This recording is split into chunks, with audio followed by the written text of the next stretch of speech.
What's going on, heathens and ghouls? Hope you're all doing well. Welcome to another episode, 181st episode of Heavy Metallurgy on Friday night. I'm Marty. I like heavy metal. My co-host, my wonderful co-host, saves the day when I'm not around. Alan, good to see you. How you been?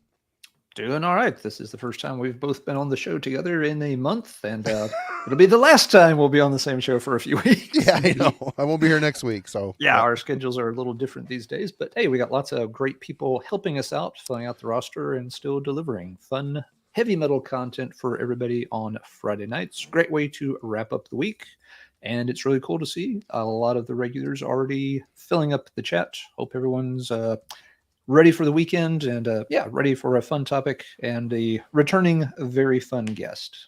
But before we do that, Marty, I believe, has a few things he wants to say. We got new releases we have to go over real quick. This is a last minute thing, and make sure I got this right. All right, let's get rolling on this. I need to close this down. Sorry, everybody. We were yapping beforehand. I didn't get all my shit together. Here we go. All right. New releases, October 18th. We have Ares Descendant from the Ashes of Deceit on Frontiers. Now, look real close at this cover and compare it to the next cover, which is Astral Doors, The End of It All on Metalville. Okay. Notice anything similar here? Yep. We got dragons. Both bands with are fire. clearly Canadian. So next up is Dawnwalker, The Unknowing self-release. And Sephirum, Winter Storm on Metal Blade. We got a promo for that, and I never got around to listening to it. I don't know if it's good or not. Fate, Reconnect and Ignite on Frontiers. Frozen Crown, Warhearts on Napalm. Wow, look at that cover. Yeah. Well, I think William was just saying that one's pretty good. He's already checked it out. The last one was fun. Chat. Yep. Last one was fun. Funeral, Gospel of Bones on Season of Mist. Oh, I didn't know they had a new one out. Interesting. Yep. As of today, as a matter of fact. See, that's what you get when you watch Heavy Metallurgy. You learn stuff. It's fun and educational. Right. Grand Magus, Sun Raven on Nuclear Blast. Hatchet, Leave No Soul EP on M Theory. Immortal Bird, Sin Querencia on $20 spin. Mother of Graves, Parapet of Absence. I have no idea. That's a fancy $5 word that I don't know what that is, but enjoy. I'm sure I said it wrong. Panopticon on the subject of mortality reissue on Binary Recordings in the U.S. and Nordvis overseas. And yes, I was doing this list up today and realized that this came out today, and I forgot that today was the day. So people that pre-ordered it, half of the pre-orders are out. I will get the other half done this weekend by Monday or Tuesday at the latest. So thank you all for the support on that. And lastly, Swallow the Sun, Shining on Century Media.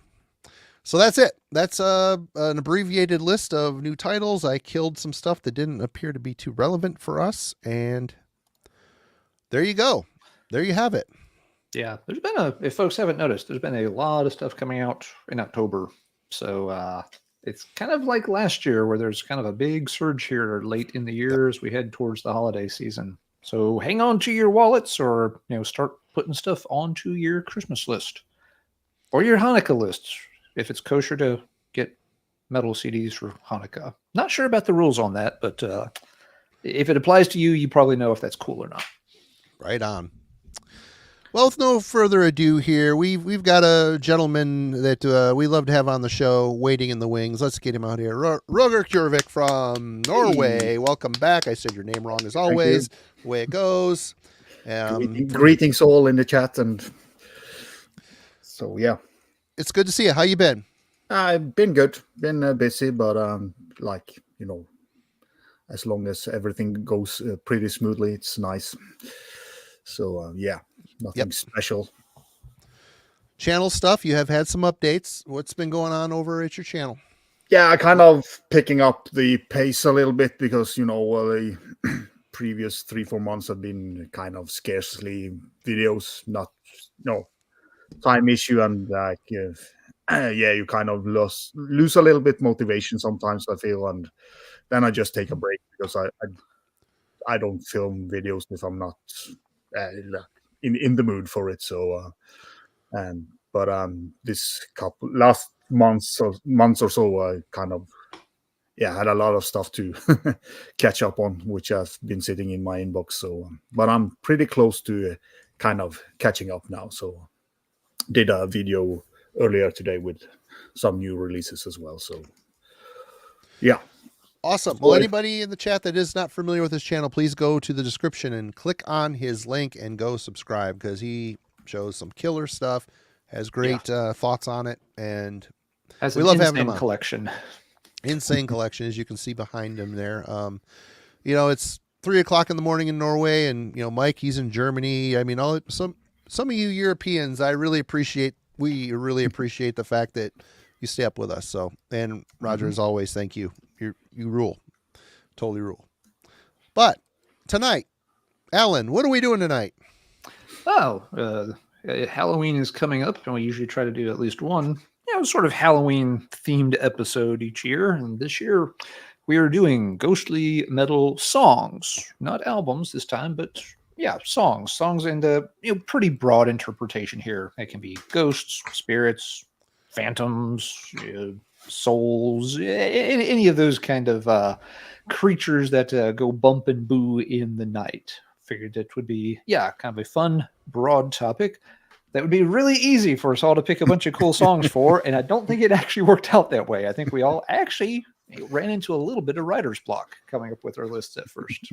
I know I had like a good handful I started with. It's like, that's great, and then after like 6 or 10, I really did start having to be like, I'm gonna have to sit here and go through a bunch of albums and look at track lists. That's basically what I've been doing for 4 hours. 4 hours it took me to go through. I'm like, usually it's like, okay, throughout the week I can think of things, and this week I'm drawing blanks. I had a couple that popped in. I'm like, sweet. But anyway.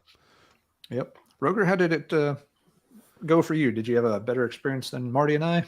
No, it was pretty much the same. I kind of, I tried to kind of just think about Ghost and, album titles or song titles, cover arts with Ghost and stuff like that. But it was kind of difficult. But I did find some that are in the kind of right frame, I think. But it will be nice to see how our heads are thinking alike, but it will be interesting to see if there's a lot of overlap. I'm kind of expecting maybe we went in different directions, but maybe not, since we all struggled. We may have all zeroed in on the exact same stuff. Don't know. If so, it may be a shorter topic tonight. The last hour of my digging was in kind of desperation. I'm pulling out CDs looking for keywords. I'm like, wow, this is degenerating into desperation. It's not good. So, but it's fun. Still show records, talk about them for a minute. It's all great. It's all good. We got through it. But, Ruger, why don't we start with you? We might as well get rolling on this. There's not a lot of depth to our topic, so it's just a fun one. A fun turn and burn. See what you got. Well, I kind of pulled out this. It's kind of Haunter. This album, which were their previous one. So it doesn't have the ghost titles, but it's kind of a ghosty themed or spiritual album per se. So it's kind of just creepy song titles. So that was kind of one that I thought of early, just because of the cover. So but there's no song here that's kind of exactly talking about ghosts, but it's a bit of a creepy album as well, so I thought it would be well fitting. Haunter is the name of that band? Haunter. Okay. They released a brilliant album a couple of years ago. This is from, 18 or something. Okay. Yeah, I don't know that one. No, me either. Never heard of it. It's a great, check out I think it was 2 years ago that their previous album came out, and that is a banger of an album.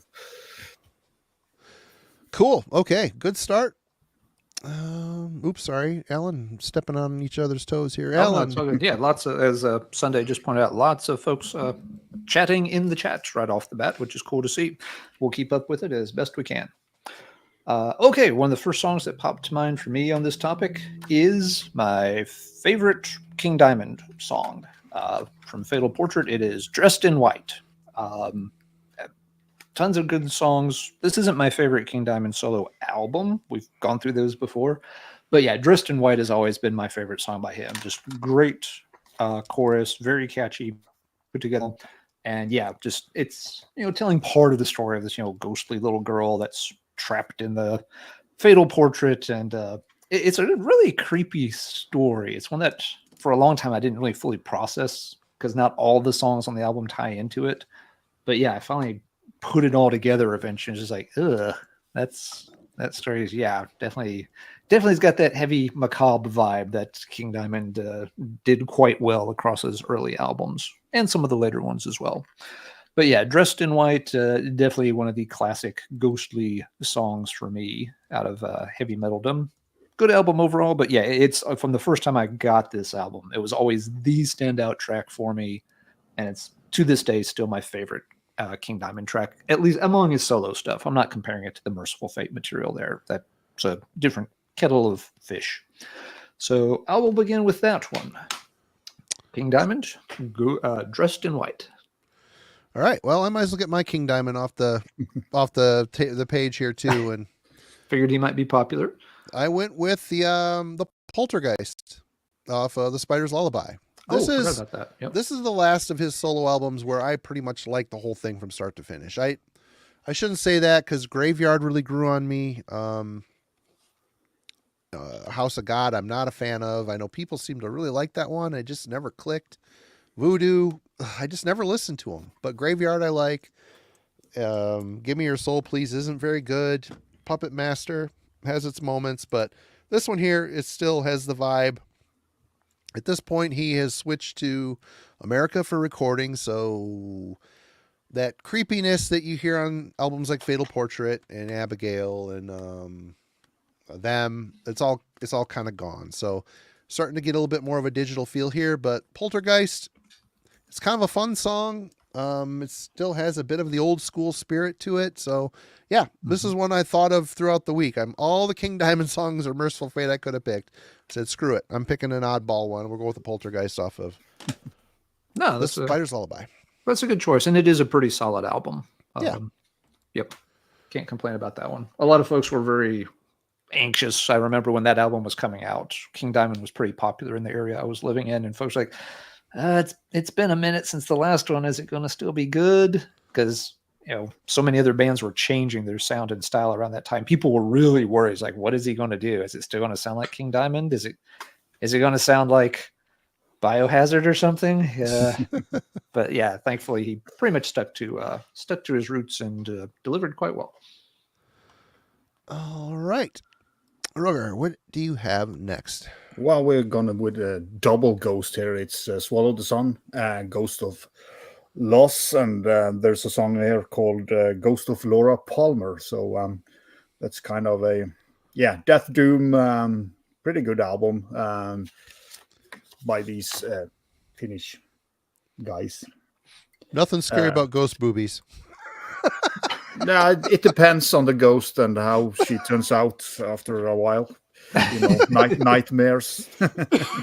But yeah, the early Swallow the Sun were great. I mean, they turned a little bit too kind of poppy for my taste at the end. But it's kind of a whole album is really about dreams and stuff like that. So it's kind of a cool album in that way. So thought it was pretty fitting. But this was one of the first I thought of because of the title of the album. But all right, good one. Can't believe Sunday beat all of us to that particular joke. Well played, Sunday. Well played. All right, let's see. Next on the stack, Yeah, this was another one that popped to mind immediately because I love the band and I love the song. It's one of their best. Broca's Helm in the 90s did a song called Ghost Story. It was originally on like a 7-inch EP and later got included on their third and to date last album, Defenders of the Crown. I don't have the 7-inch, but I've heard it. I think the versions they're pretty comparable to each other. It's a very fun song and very typical of Broca Helm's style. It's got this very weird kind of macabre marching beat. Just dun dun dun dun dun dun dun dun dun dun. Insanely catchy. The vocals are sometimes like really low and sometimes they're like really high. This is a very quirky band. We've talked about them a little bit before. Very unique. Fans of stuff like Slothfeg would definitely enjoy a lot of the Broca's Helm material. They never did very much.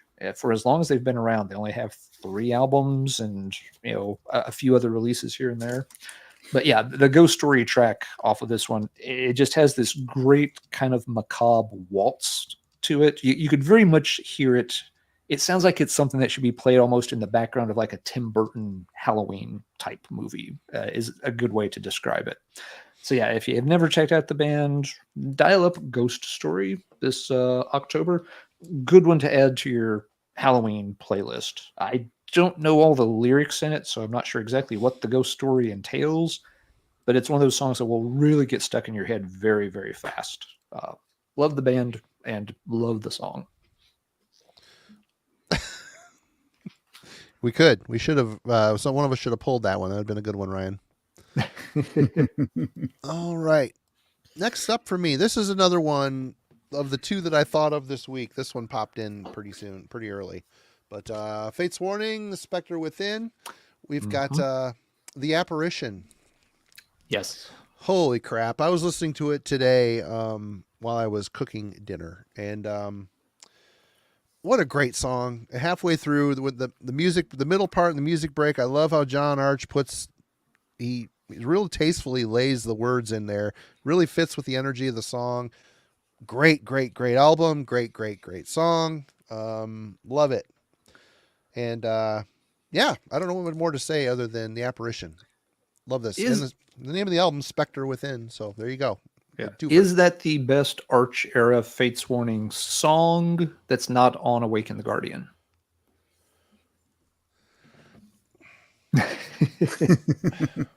I say yes. I think it is the best song from the Off first the two first albums. album, Damnation. That is an amazing song too. There's lots of good ones, but I think that is the best song before you get to Awaken the Guardian.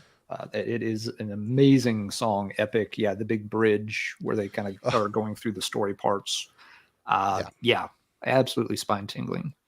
Love it. It just makes me want to listen to the album. I was going through double checking a couple of my tracks on Spotify before pulling the trigger on some of these. So yeah, cool. Yeah. Good stuff. Yeah, that album's, it slowly has grown on me. There's still some songs that I don't fully connect with on it, but The Apparition is just, it is flawless. Yep. All right, Roger. What you got? My next one is totally based on the cover, because this was one also that popped into my head first, and that's Havregrune with Kjorvik. And you have that ghost the cover scared me. The spooky color. I just love this imagery. It's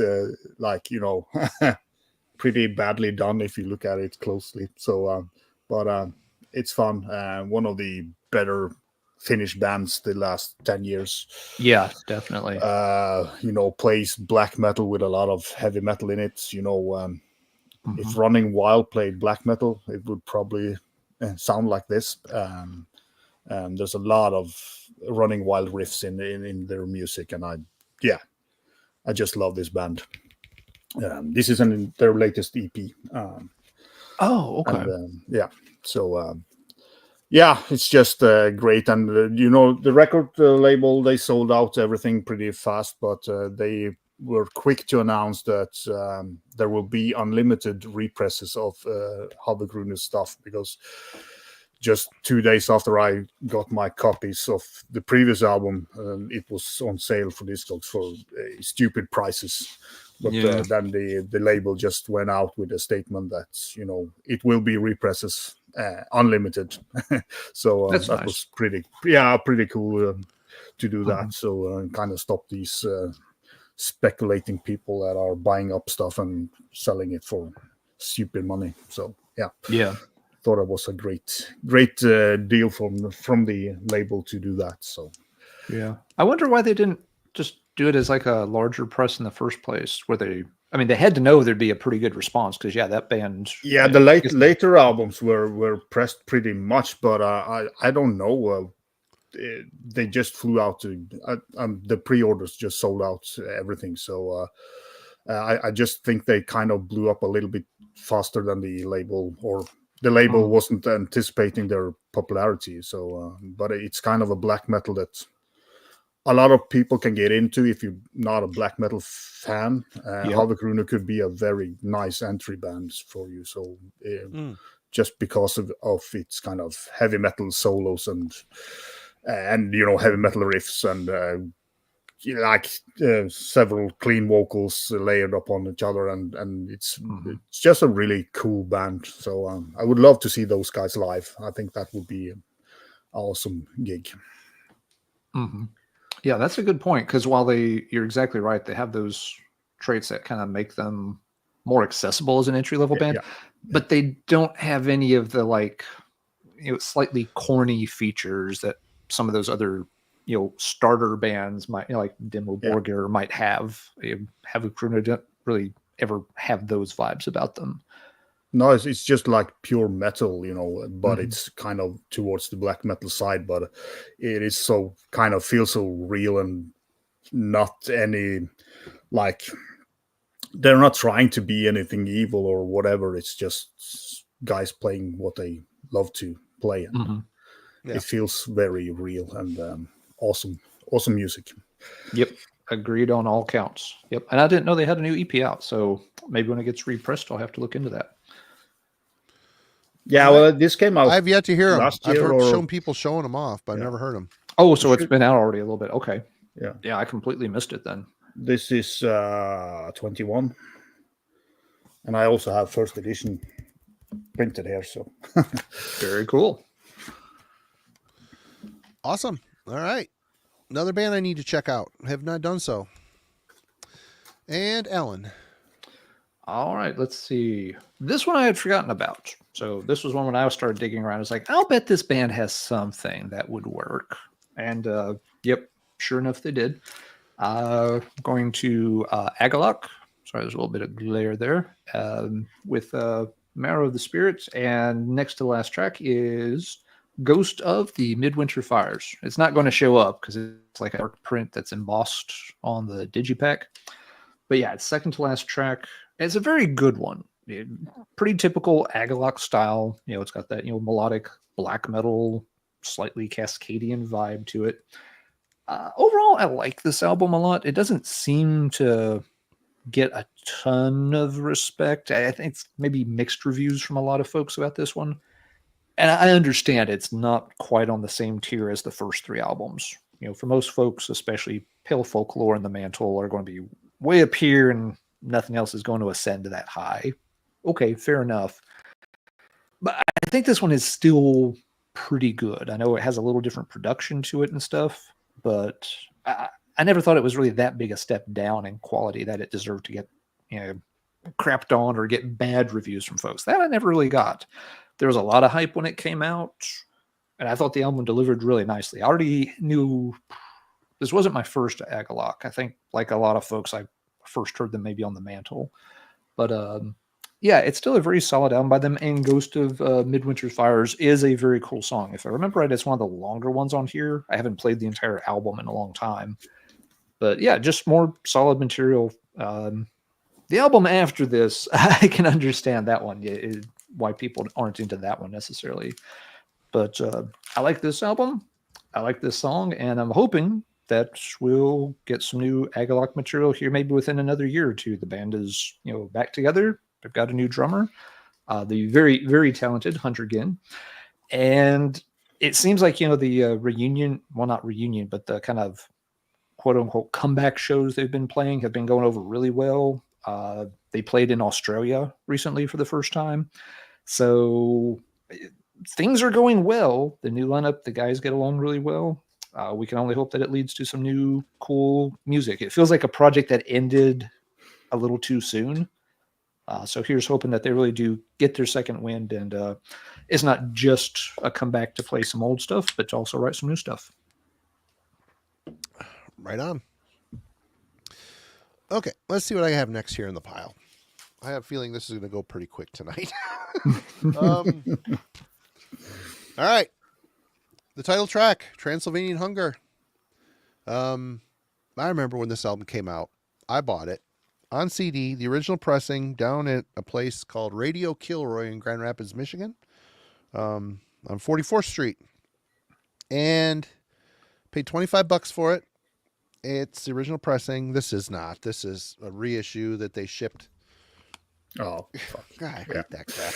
Anyway, I hated it. Man, it's just so simplistic and repetitive. 2 riff maximum. It's one of those things where I paid so much money for the CD. I just kept listening to it.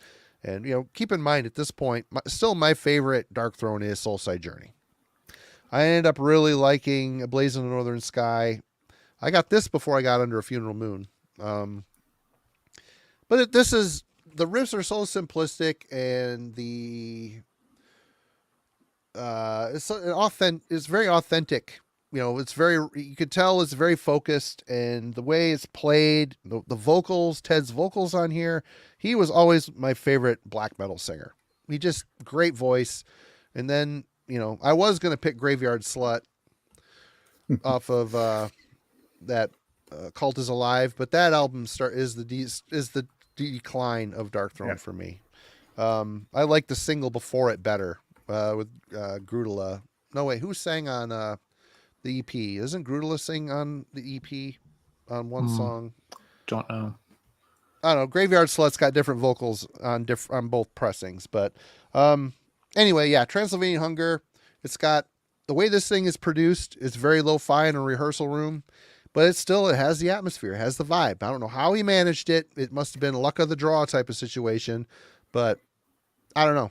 It's a classic. I'm glad I took the time and came around on it, but Transylvanian Hunger was an early one that jumped out into my my thoughts for this show. Roger. Yeah, well, next one is also kind of based on cover art. I just wanted this. It's not actually a ghost, but I just love this cover, and it's kind of evil and creepy, and you kind of scary. If this turned up in a nightmare, you're probably gonna wake up. But yeah, this is Mortem with the Evil Dead demo. Of course, not the original artwork, but it's a repress. Or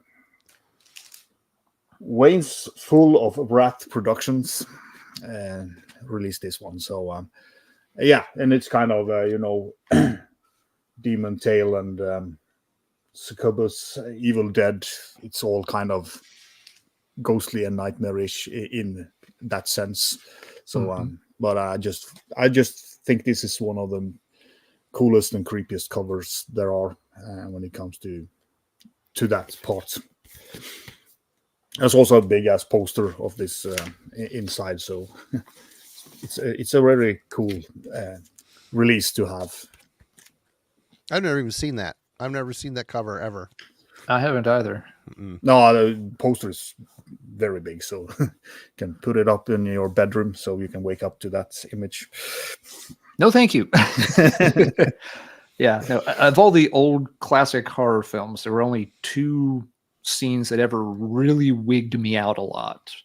And one of them is that, the original Evil Dead, where, the little, the girl that's possessed, she's had the pencil jammed through her ankle so she can't stand up, but she just stands, she's just sitting there like, lolling her head around in a circle, giggling, at Bruce Campbell. And he snaps and goes over and just like, starts, beating her, trying to get her to shut up. She just keeps lolling her head back and forth, giggling while she's possessed. That scene. Nah, no, thank you. Yeah, most of those old horror movies, they're fun. They didn't have a big impact on me, but that scene always is like that. That's actually really fucking creepy. People talking about Dark Throne here. For me, I'm sorry, talking to the chat here, so I don't have to type. Oh no, it's cool. Yep. For me, I really like the one with my favorite of the later era, middle era, I guess, would be Hate Them. I love that record. That to me is their last great album. Yeah. Sardonic Wrath is pretty good, but Hate Them is special. It's just a great vibe on that record. But yeah, there's some really good post Panzerfaust albums, but after when you hit Cult is Alive, things start sliding for me. I just it's tough. But you still buy them. I still buy them. Yeah, I did. I thought the latest one, I don't mind it. I have to swing back around and listen to it again, but 2 listens, I'm like, this seems like an improvement. It seems like they're trying to write more involved songs. So I don't necessarily love it, but it's way better than the 2 that came out, like Old Star, like 2 riff maximums. Oh, it's so boring. Anyway, we're off topic here. Alan. All right. Got an old obscure one. So I saw Aaron in the chat earlier. This one goes out to him. It's a little known 80s US metal band called Excel, spelled with an X at the beginning, not an E. So like all good 80s metal bands, they misspelled it. This is a 7-inch they released. One of the songs on it is Last Ride of Ichabod Crane, one of the sort of very famous American folklore ghost stories. It's a pretty cool song. Has, kind of a simple galloping beat. Excel was doing something in that kind of, early Queensryche Iron Maiden style, but not quite at that talent level. Not a bad band at all, but they were always going to be relegated to sort of obscurity. The thing that's also kind of spooky about this particular single, though, is that the band never knew it was made. They made a record on the same label, which is one of those kind of a rare private press LPs you don't see anymore. And that was kind of the end of the story. They never did anything else. Years later, a dealer, had come across the single and was looking for band members, seeing if they had more copies for sale or anything like that. And he got a few copies of the album from 1 or 2 of the members. And then he asked him, he's like, do you also have any copies of the single? And the band members were like, what single? He's like, your single. They're like, we didn't release a single. And he's like, okay, this is awkward, but yes, you did. And they're like, what the fuck? It turned out that, the label, I don't remember what the name, it's Accent Records. Accent Records ended up releasing a 7-inch, in association with the album. It's the album cover, same logo, same color scheme and everything. And never even bothered to tell the band that there was a single. So the guys in the band had never seen the thing until like 20 years later, when this dealer had approached them about, buying any leftover dead stock they happened to have. The band had no copies of the single. They were very interested in finding one. So the LP is rare. The single is more rare. Features the really fun song with Last Ride of Ichabod Crane. And it's not the last Ichabod themed song that I'm going to show tonight. We'll have one more of those in the next round. But if you ever happen to see this record or single flipping through stuff in the boxes, if you see it for a cheap price, it's definitely worth picking up, because if nothing else, if you don't like it, you can certainly trade it or sell it, make a little money, and buy a record that you do like. I think it's pretty good. I do like the band. I've got both the record and the single because I like them, not because they're rare. I just got lucky and found them a long time ago. So Excel's Last Ride of Ichabod Crane, good spooky story with kind of a weird spooky story behind the record itself. It's kind of nice when they just release a single without telling the band. They figured that the band would never.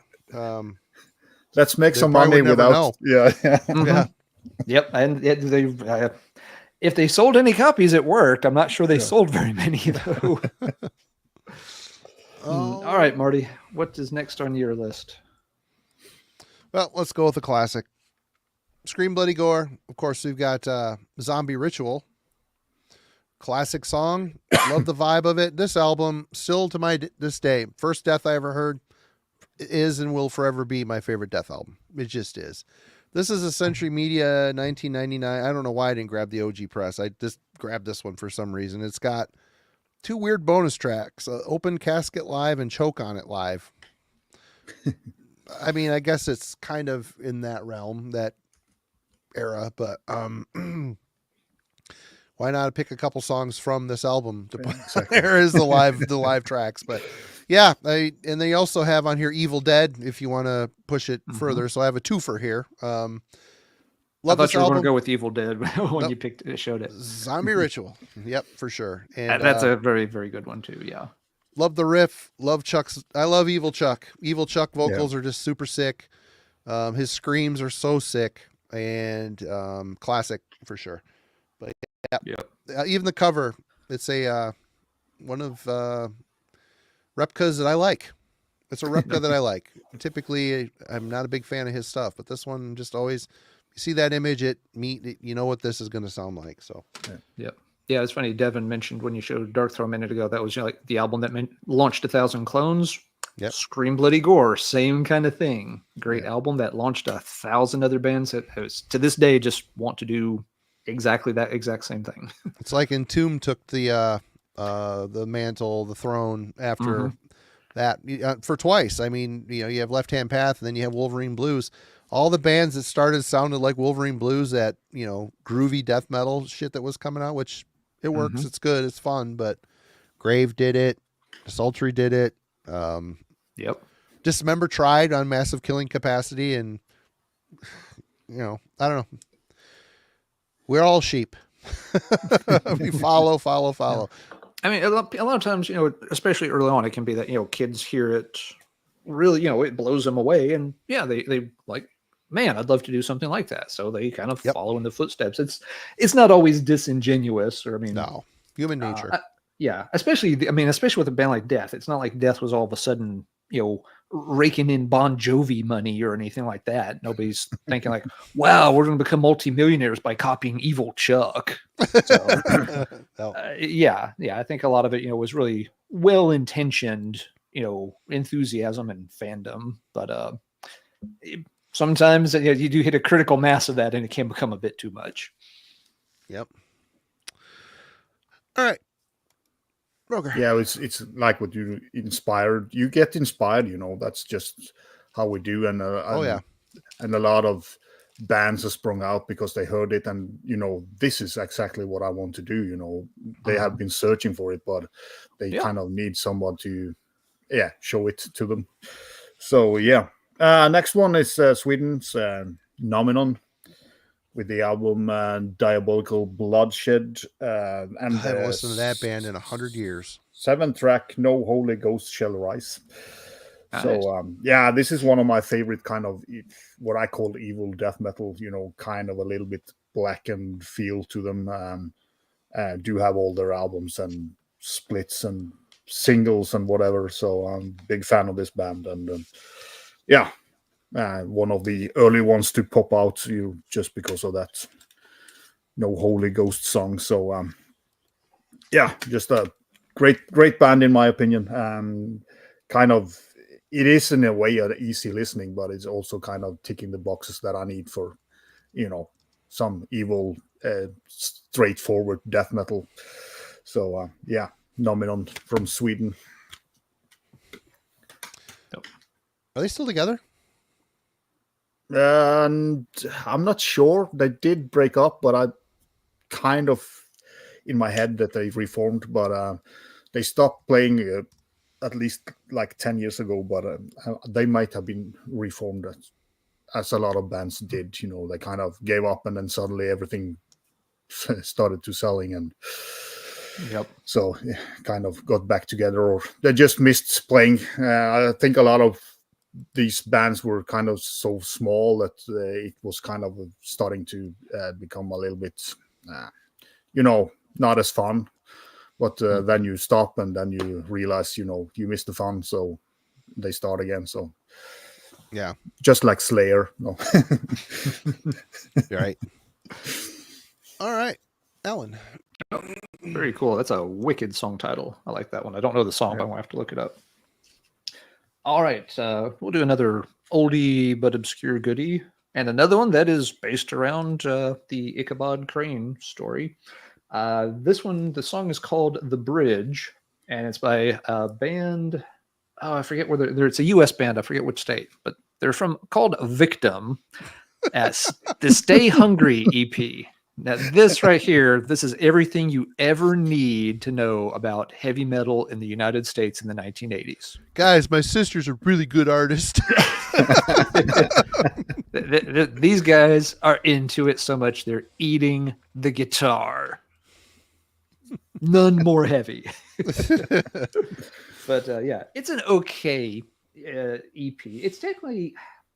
It's annoying. It's got 7 songs, but it's a very short runtime. So it's too many songs to call it an EP. It's not long enough to quite call it an LP. I never know what to do with these. But yeah, The Bridge is probably the best track on it. It's got kind of a good fast gallop to it. Short, simple song. But yeah, all about that kind of climactic scene with the Headless Horseman chasing Ichabod across the bridge. And Victim actually weren't a one-and-done band. You'd think after this they were pretty much done, but no, they did get another piece of vinyl out. It's got a just like plain black cover, but it has that same logo with the spiked ball hanging down off the V and everything. So they did get actually 2 releases out. So kudos to them. That's a lot more than many bands managed. Most bands after that first release you never heard from again. Victim hung around long enough to get 2. And if we needed to sweeten the pot anymore, which we shouldn't, by this point, everybody should already be on Discogs trying to order a copy of this. But if you need more incentive, you get not 1, but 2 killer mustaches. You got one that's kind of starting there too. He's like really nursing it along. Yeah. We can't quite give him points for that yet, but he's got the right idea. But yeah, these other 2, it's already fully formed. So yes, the blonde guy definitely owns a Camaro. Oh, absolutely. An old beat up Camaro. Absolutely. But for sure.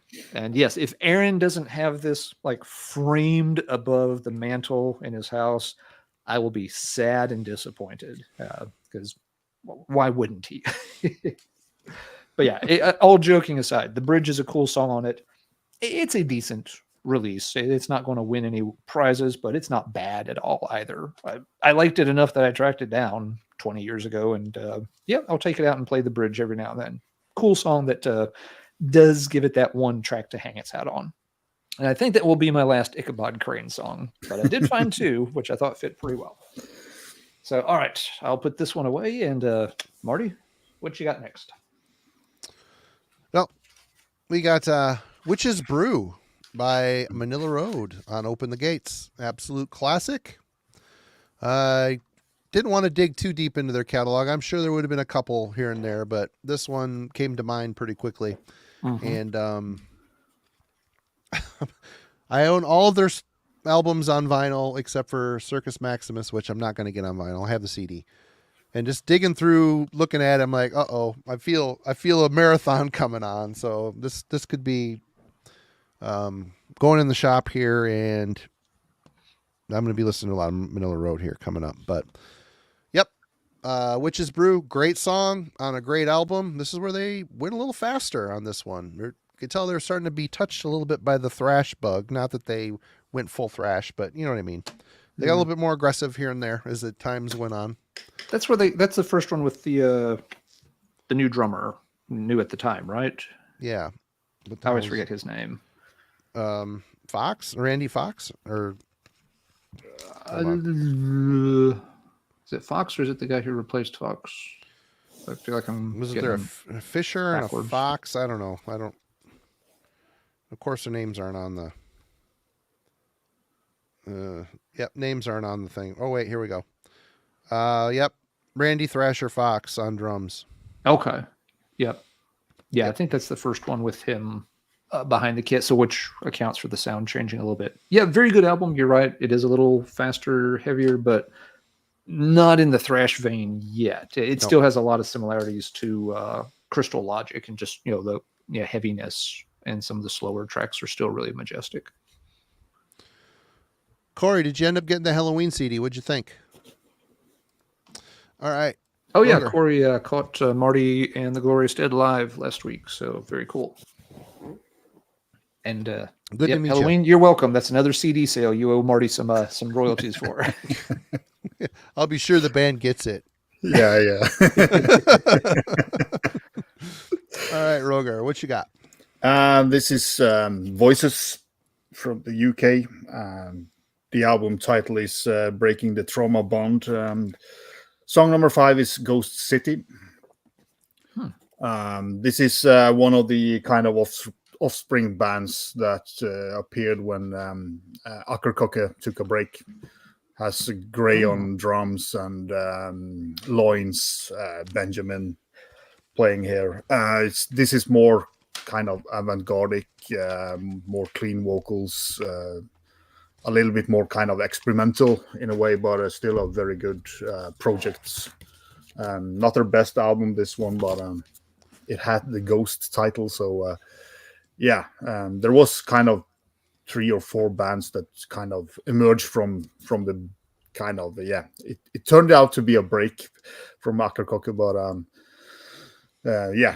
all of them a good project. The Antichrist Imperium is another one that kind of rose from the Akkerkokke lineups. So just a really cool, and they have this kind of Akkerkokke sound, but as I said, these guys are more avant-garde, and you play around way more with song structures and everything, and I just think it's a great band and great songs, but it's definitely not for everybody. But I think the Antichrist Imperium is more kind of a straightforward project, but has the same.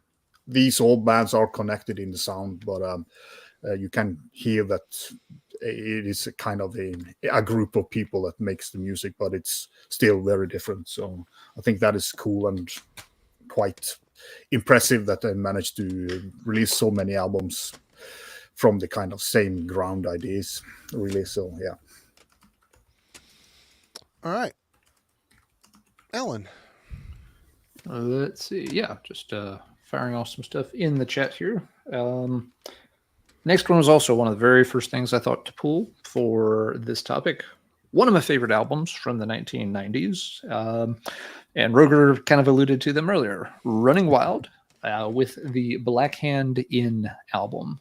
Song in particular on this is The Phantom of Blackened Hill.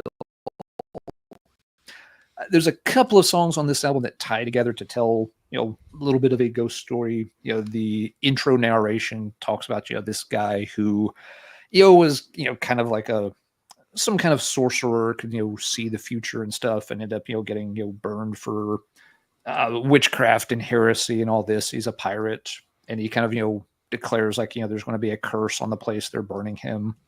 And so then, years later, they've built an inn, and the mysterious stranger shows back up and kind of starts doing the same thing, reading the future and prophecies and stuff. So it's kind of like, is his ghost come back to haunt the area or what? Great songs, a great album from Running Wild's best period, late 80s up through the mid 90s. This is, even for a very fast band, this is one of their fastest songs and one of their faster albums. Everything just clicks really good here. They've got, great cover art. Andreas Marschall did lots of their covers around this period. The anthemic songs are really good. The fast songs are just blazingly fast. Songs like Solace don't have to be super fast to just still be insanely catchy and good. They have a couple of songs about pirate stuff, yes, but they also have, just lots of other good heavy metal topical songs. The only one on here that's maybe a little bit of a weird one, and one thing with Running Wild albums, they all have different pressings, have different bonus tracks. It's the closer on here. I'm forgetting the name of it. Is it Dragon Man? That doesn't sound right. There's one really long song. There it is. The Genesis song. The album before this, they had wrote their first kind of like bigger 10, 12-minute epic track based on Treasure Island, which was, the perfect topic for them. On this one, they do a song called Genesis, which is this weird mishmash of Genesis, the book from the opening of the Bible, but they kind of turn it into this thing with like aliens coming to Earth, and it was sort of their kind of the inspiration for what becomes the Genesis myth, legend, theology. It's a really ambitious idea. I feel like they bit off a little bit more than they could chew. And it also just doesn't quite fit the rest of the album because it's got this kind of more weird, like science fiction-y vibe going on, where all the other songs are more, traditional Running Wild fare. So it's an odd song, and it goes on for like 13 minutes. So it takes its time. Not bad, just not their best epic. But yeah, with all the other songs like Phantom of Blackhand Hill, the title track Blackened is also part of that ghostly story from the guy coming back to the end to tell the future, and people are coming to see if the rumors are true and all of that. Fantastic stuff. Sets the mood great. Love the cover art for it too. It also really just fits in where this kind of dark image, the guy peering into the crystal ball down there and stuff. All works really well. Some of Running Wild, maybe not a ton of ghostly songs in their catalog, but this one, absolute barn burner.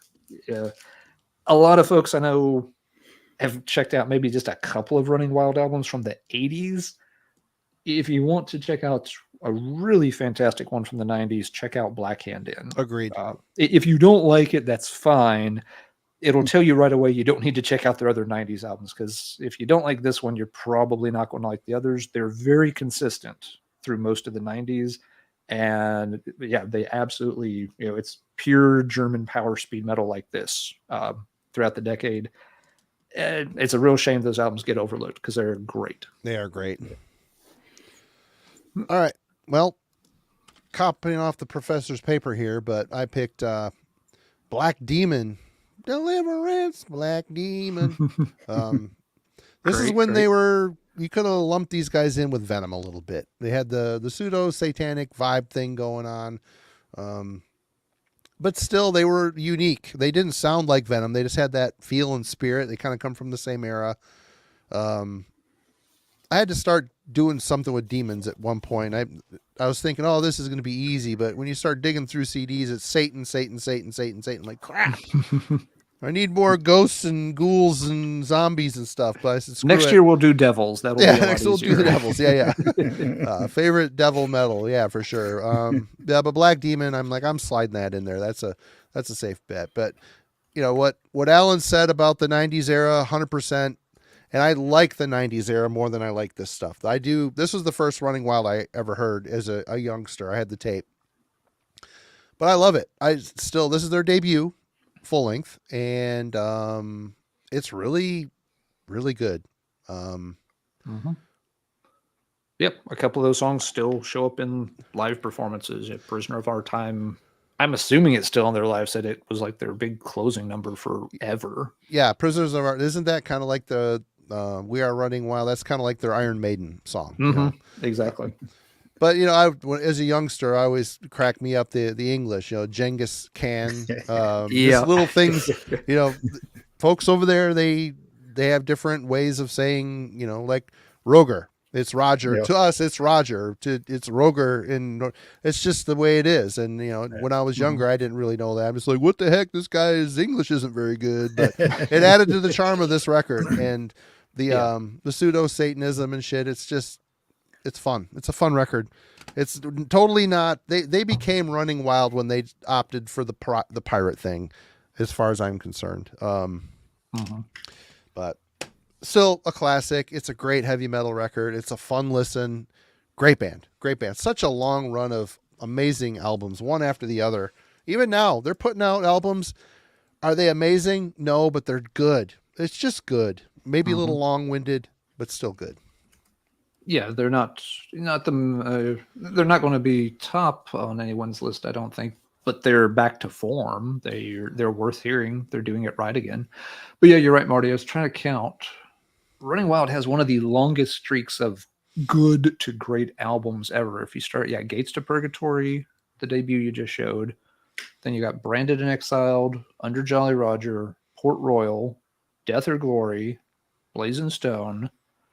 Where are we at? Pile of Skulls. Good. Blackened In. Great. Masquerade. The Rivalry. You are... And it's 10 straight albums there. Rivalry is the one with the flag on it, right? No, the flag with like the checkerboard pattern. Yeah. That's the Victory. That's the first one. I think it's their 11th. And that's the first one that starts to feel a little mediocre. Yeah. But you have 10 straight albums spanning about 15 years or so where every single album hits. There's not a bad album for 15 years across 10 different releases. That's who can insane. say that? Seriously, that is freaking insane. It's impossible. It really is. You compare that to any, like, you have this mega huge bands like Black Sabbath. Within those first 7 Black Sabbath albums, almost everyone's going to find one or two they don't like. Same with Judas Priest. Same with with Iron Maiden. By the time you get it to like No Prayer for the Dying and stuff, there around the. But they have a good 80s. Run. They have a good. Of course, you don't like some of the class. You don't like Somewhere in Time and stuff. So that's the only one I don't like. But I mean, I'll give you that. Even if you count that they have a good 6 or 7 album run. Yeah. If you and I'll count Somewhere in Time. I'm on that. But then by album number 8 and 9, it's getting a little dodgy. 10 albums, 15 or so years, not a blemish. Until you get to Victory is what? Early 2000s? 2001 maybe? 2000. So you have to get to 2000. Victory in 2000, whereas Gates came out in 84. So 16 years before their first ho-hum, not so hot album came out. That's why Running Wild will always be one of my favorite bands. No arguments there. I'm all pirated up now.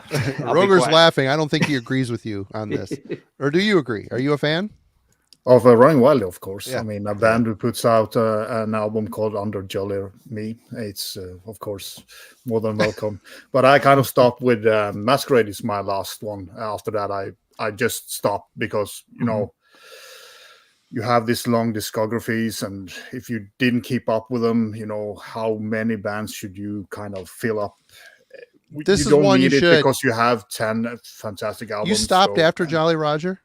No, after Masquerade. Masquerade. Oh, Masquerade, right. Okay. Yeah. So now you've pretty much, I mean, you've got pretty much all the golden era. Yeah, I was kind of just picking up the latest or kind of the Masquerade album and stuff like that because I've did see some ranking videos and I didn't have those albums back then. So I picked up those 2 last ones 2 years ago or something like that, I feel now that I don't need more Running Wild stuff because I have the kind of golden era. So you do. Yep. Yeah. No. If you don't get any more Running Wild, you have definitely you've definitely covered all the good. You're stuff. solid. Yeah. Their last 2 have been pretty good. I do enjoy them. Mm-hmm. I've heard them, but I just decided, I will stop there. Kind of. The collector scum have to have some rules. We all have to draw a line somewhere. Yeah, it has come to this point when the collection is that big. You have to kind of do you really need those? No, not at all. When you have so many good albums, you don't kind of need 5 or 6 that are probably albums you would never put on because you have so many other killer stuff to pick up. So yeah. Oh yeah, I agree 100%. I'm that way with a lot of bands too. It's like after and it's usually for me. It's like after about the 7th album or so. If I've got 7 solid albums by a band, the chances that I'm going to want to play their 8th best album are pretty minor. Yeah. So, and I don't. It becomes now. It's an issue of time. It's an issue of space to store it. It's an issue of money. Do I want to buy this CD, like you said, to play it a couple of times and probably then never play it again? I can just listen to it once or twice online, confirm that it's like, that's okay, it's good, but I don't need to own it. So no, I absolutely agree with your take on that, Robert. Can you imagine living in Europe and being a metalhead and not liking Running Wild? It seems like there would have to be some sort of committee that votes you off the island type of thing. Like, get on the boat, head somewhere, anywhere. Yeah. Walk the plank. Yeah, walk the plank. Yeah. Yeah. I do get that they're not for everybody. That, the pirate thing is off-putting to some folks. Yeah. Some folks just don't like the power metal style. I've also always heard that Rolf is not the easiest individual to work with. So some people may have had, less than great encounters with him, and as such, leaves kind of a sour taste in their mouth about the band. So I can see why there's reasons people don't, but I don't think they're still wrong. Yeah, I don't think Wade is impressed with you, Alan, that you don't like Somewhere in Time. I take a lot of crap. We've already had that I'm discussion. I'm sorry. That album just bores me. It just, You want to talk any about album that ends with the line, he died in Alexandria from syphilis or whatever. It's just like, this album, you've just gone a step too far in that direction for me. Sorry. It is my favorite, but it's a lot of folks' favorite, which is cool. Yeah. I think it speaks one of my to favorites too of the Bruce era. Yeah, I think it speaks to the strength of Iron Maiden's catalog that people, it's not one of those bands where everybody focuses on the same two albums. Everyone, all of those first 7 albums, you'll have a lot of people that will pick any given one as their favorite. Yeah. And that tells you just how good all 7 of them have to be. Yep. And as far as just not for me. Collector Scum goes, Devin kind of nails it here because I like Running Wild so much. I end up buying all the Blaze and Stone albums too, which is like a Running Wild tribute band. Yeah. And honestly, they're quite good. It's quite good. Is it as good as Running Wild? It isn't. The music isn't as catchy, but they have the spirit and it's solid. I've enjoyed them. I've enjoyed them. Yes, if you're the opposite of Roger and I, and you need even more stuff that sounds the same, Blazing Stone is very, very good. There's a couple of other good Running Wild clone bands, but Blazing Stone's definitely been the most visible one over the past decade or so. And hey, Courtney, good to see you there in the chat too. I'll get back over here and type some while I shut up and let these other guys talk. Roger. Yeah, this next one is kind of. It's a little bit based on their music videos. It's very kind of nightmarish, and it's Portal with Swart. This is kind of nightmarish music as well. It is so dense and I don't know, disturbing in a way. So it's kind of fit in with the kind of ghostly theme in that way, but on the kind of more evil and brutal side. I don't know if you have seen the videos they make, but that is kind of where I put this band, just like creepy, as I said, nightmarish stuff that are fitting the music very well, but it's so dark and depressive in a way. But I still love this album, and kind of those bands that are very unique, at least when these came out, it was... no one else did it like Portal did. And just a kind of to pull down the mood a little bit here. So we were having too much fun with Running Wild. So right on. Okay, Ellen. All right. Sorry, once again, quick comment to the chat there. Next. Yeah, here's another one thought of pretty early on because I always thought it was a very cool song. It is Into the Lake of Ghosts by My Dying Bride, off of the Light at the End of the World album. It's track number 6 down there. Weird little quirky thing about it. While the song is called Into the Lake of Ghosts, when he sings that in the chorus, he always says Into the Ghost Lake. The words are in a slightly different order. Does it matter? No. Does my weird brain always notice it? Yes, it does. But very cool song. It's, classic My Dying Bride. Aaron sounds really good on it. He has a great, very mournful voice for their style. And it's on a really good album. This was kind of their bounce back album, or you could call it the apology album. We're sorry we did that last one. Please come back. We promise we can still make you a doom metal, not just swear over and over into the microphone a bunch of times. they had, gradually drifted away from this style over the past few albums. And most of them did pretty well, but then you got to 34.788% complete. And that album has a following. There are a lot of folks that think it's, very Jeff brave, Wagner ambitious. is one of them. Yeah, Jeff and Hunter both like that album a lot, and all respect to those guys. I've tried revisiting it a few times. If Jeff and Hunter like it, I usually figure they're right and I'm stupid. So I'll go back and try it again. No. Yeah. I love you guys, but sometimes I don't agree. I don't agree. Well, that's where I'm going with this. It's like, so I'll go back and at least give things a chance if they're both talking it up. And I've given 34.788 a chance in recent years, and no. It's like roll up the paper and bop Aaron on the nose with his like, no, bad Steinhope. Don't do that again. And they didn't. I mean, they caught on. They realized it was a bridge too far in terms of having their career continue. So they brought back the logo. They brought back more of the classic sound they had developed earlier in the 90s and got things back on track and have been, pretty consistent ever since. It's a band that's still doing really good albums. I've liked their last couple. They had one come out earlier this year that, if people have not forgotten about it, it should be on some top 10 lists as we get to the end of the year. That's a great album. It really is. Yes. It's got that opening track where he does the growling vocals for the first time in a long time. And just, I wonder if it's going to be their last. It kind of has that feeling. He's got a new band. I don't know.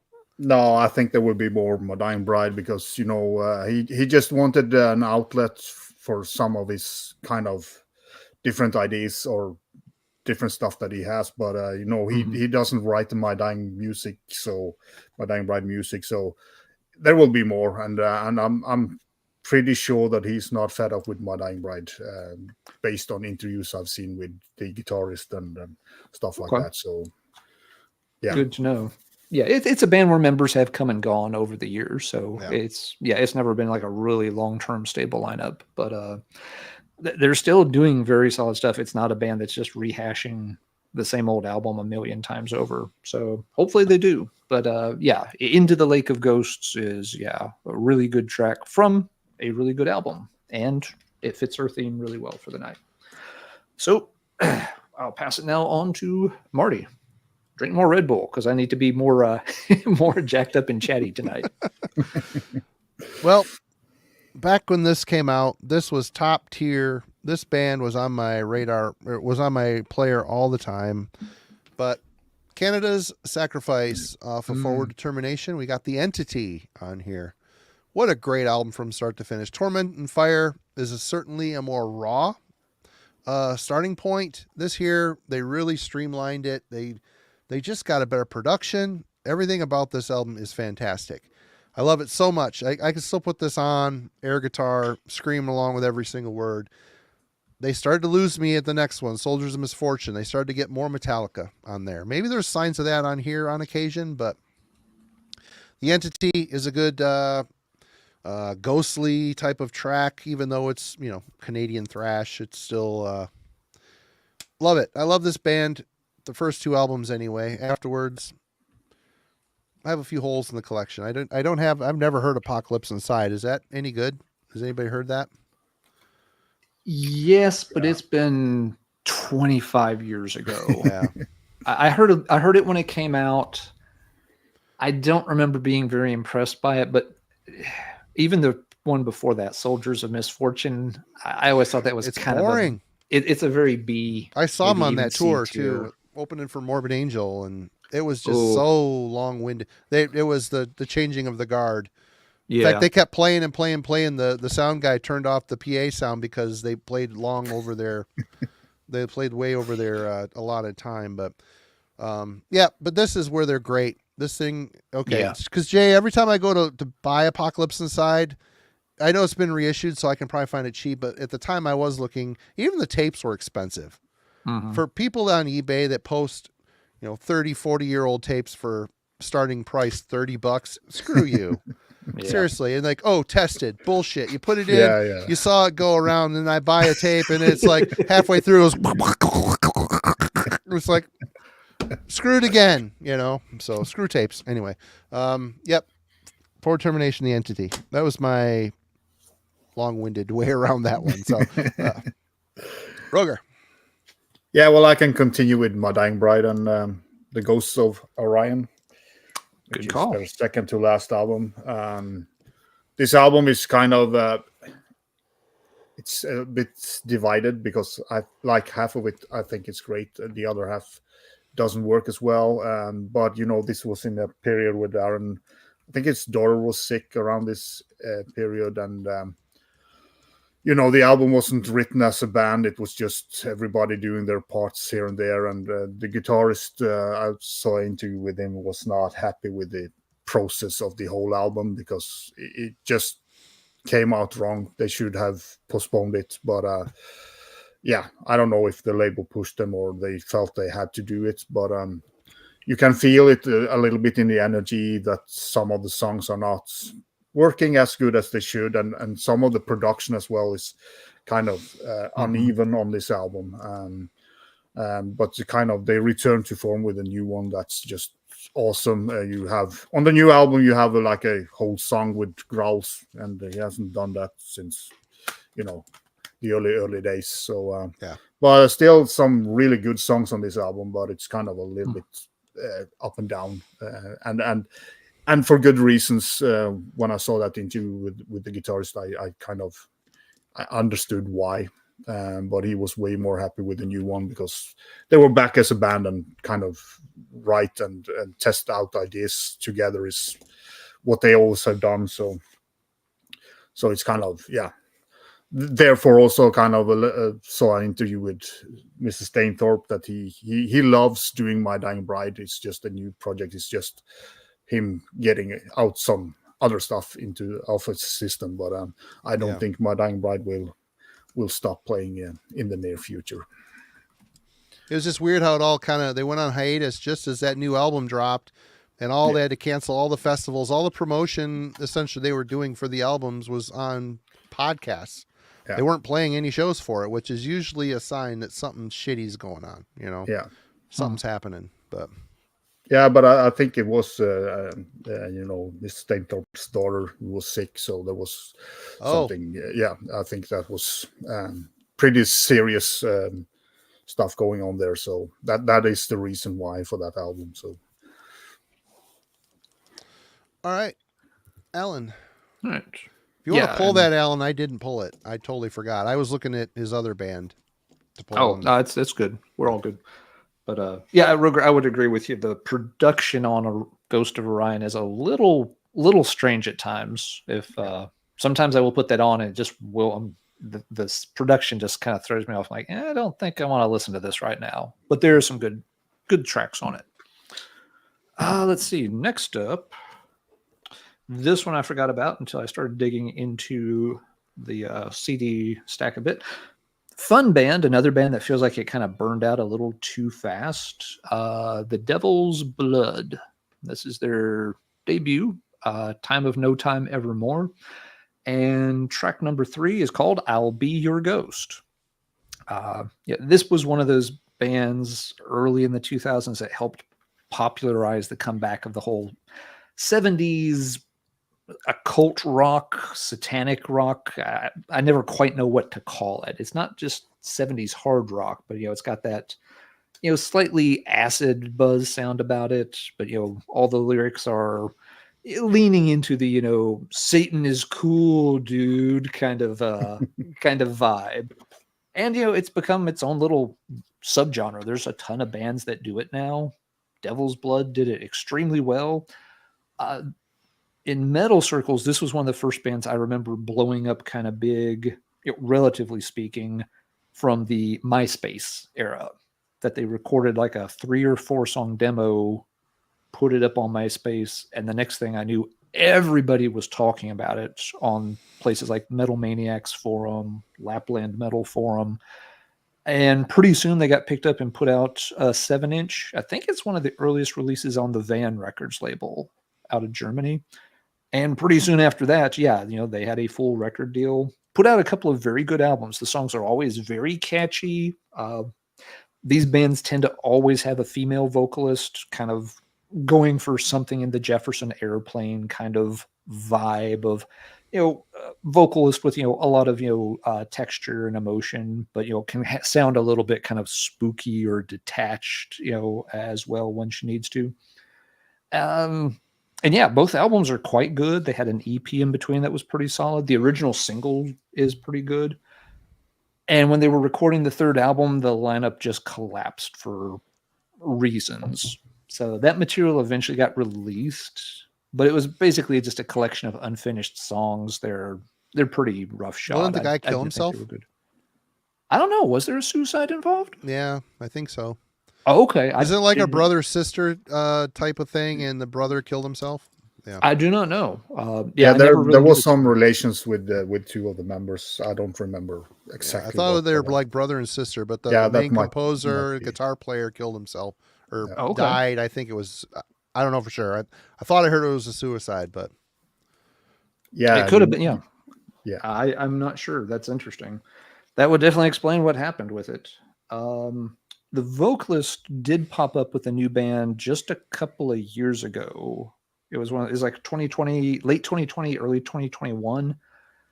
And so people were, sort of hyping it a little bit. So like, oh yeah, her new project. I don't remember the name of it. I remember listening to it and just thinking, this is extremely boring. It was kind of like if you took all the fun and energy out of the Devil's Blood songs and just made them very kind of simple, flat, and monotonous. And it just didn't feel like it went anywhere. And it kind of blew over very quickly. Folks were like, hey, here it is. And then it was never spoken of again. I think other folks realized that, it really failed to recapture that same kind of magic spark that they had on those albums. But yeah, I'll Be Your Ghost. Very fun, catchy song. Good, fun stuff to put on. Yeah, if you just want, that kind of, 70s vibe with songs that'll get stuck, you can hum along to really easy. Fun band. Shame they ended that way. But yeah, thanks for the details. I never really did know what the deal was with that band's falling apart. I think I could be wrong, but I think that's what's up. I'm sure someone in the chat will let us know about that. Yeah, but I think you're right, Marty. There was kind of something going on there with the two, soul members, really. Yeah. So. Yeah. I don't remember them addressing it directly at the time, just because they were one of those bands that always wanted their, press releases to be a little bit kind of, vague, like, the dark powers that inspire us, our dark muses have said that it is time to part ways. Our astral signs are no longer in alignment. Kind of, that was the way they always wanted to communicate. Yeah. Yep. All right. Okay. Let's go here. I picked Phantom Lord, a Mustaine song. Good deal. What a ripper. What a great song. You know what? Say what you want. Mustaine, his presence was felt and known on this stuff. Even he had a writing credit on Master of Puppets, so he left leaving this. He was fired from the band, said, don't use any of my songs. They obviously did not abide by that. They used all of his songs and then some scraps that he had laying around, but what a great, I haven't listened to this in a while, but when I came across the Phantom Lord, I do watch some older live stuff on occasion. They're still a good live band, but what a great song. Great ripping song. This just has a vibe from when it came out. Was it 90, 82, 83? Late 83. Yep. It fits the time. It's the right place at the right time. Everything is great on this, more or less. Phantom Lord. Had to have not many Phantom stuff came up in my hunt, my quick hunt, but we found one, and it's a good one too. Good classic album for sure. That album really tends to get overlooked nowadays. I think sure. People either ignore the band completely because of what they turned into later, or if they do talk about the old stuff, it's always Ride the Lightning, Master of Puppets, and Justice for All.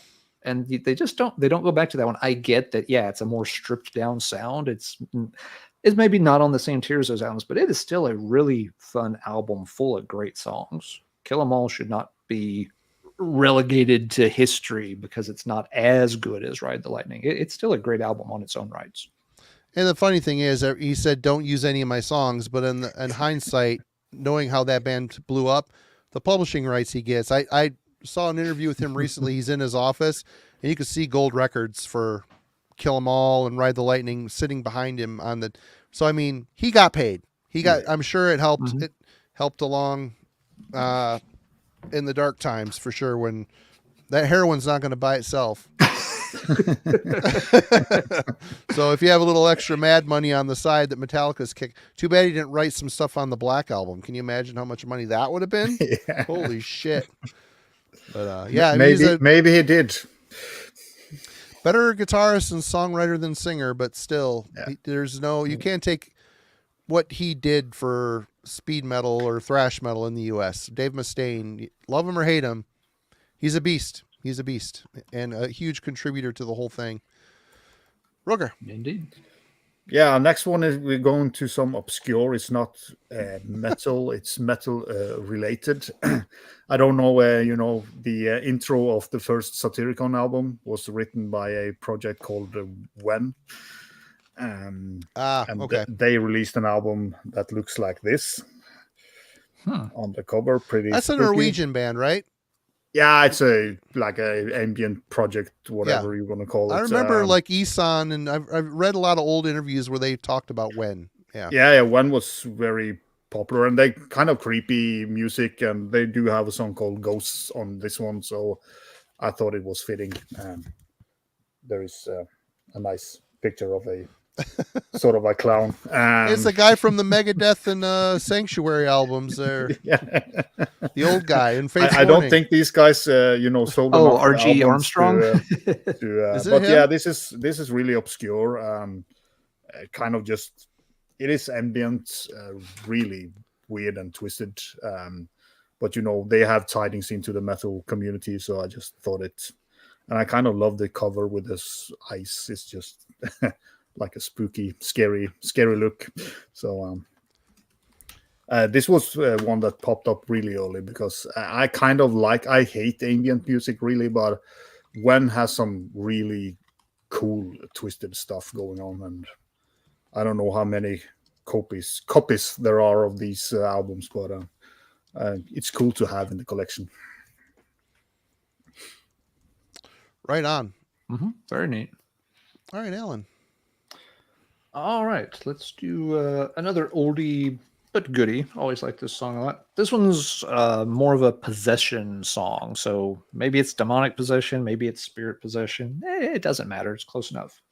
The song is called She Don't Lie, which is kind of a weird title for such a track. It's by Angel Witch, but it's not one of the really old early Angel Witch tracks. It's off the Frontal Assault album, which was their third and last album for a very long time. This one gets completely overlooked. Angel Witch is one of those bands where the debut overshadows everything they will ever do, no matter how long they keep going or how many albums they write or how good they are. Everyone will always say, it's fine, but it's not as good as the original. And they may have a point. That first album is really damn good. But I do like the other two albums they put out in the 80s. Screamin' and Bleedin', and then Frontal Assault is the third one. She Don't Lie just has a very cool, spooky atmosphere to it. The lyrics tell a really good story. It's like people playing around with a Ouija board. One of the women becomes possessed and starts murdering all the other people, and it's her then kind of coming out of the trance and realizing what she's done, that everyone's there dead around her. It's kind of a mid-paced song, but it's got just the perfect atmosphere to it for this kind of spooky tale of haunted possession. So really dig the song a lot. And there are decent tracks on here. Some of them are faster ones. Some of them have that kind of slower, a little bit more moody. I wouldn't go as far as to say doomy, but the production and the vocals do give it a little bit of that kind of atmosphere. So it's certainly not bad stuff. If people are looking at this and wondering, wait a minute, that doesn't look like my copy of Frontal Assault. When it got released in the US, it was one of those situations where the US label took half the songs from the second album, half the songs from this album, jammed them onto one album, but called it Frontal Assault, and it had a different cover. It's got more of a blue cover scheme. That's my And cover. That one. Yeah, there's like a close up of her, but it's drawn in a more cartoony kind of style. It's not a great piece of artwork, to be honest. So yeah, you'll see the US pressings of Frontal Assault. It'll only have half of the songs from this album on it. So it makes it for an odd listen, because the two albums are kind of similar in style, but you can still tell that, yeah, some of these songs don't seem to quite fit together. It's because they were never intended to fit together. So if you want to hear the two albums in their entirety, you've got to get, the British Screamin' and Bleeding, and then the British Frontal Assault, which is what this cover version is. So that's hey, Chromie, good to see you in the chat. What's up, Philip? How you doing, man? So, let me stop and see. What is Chromie saying?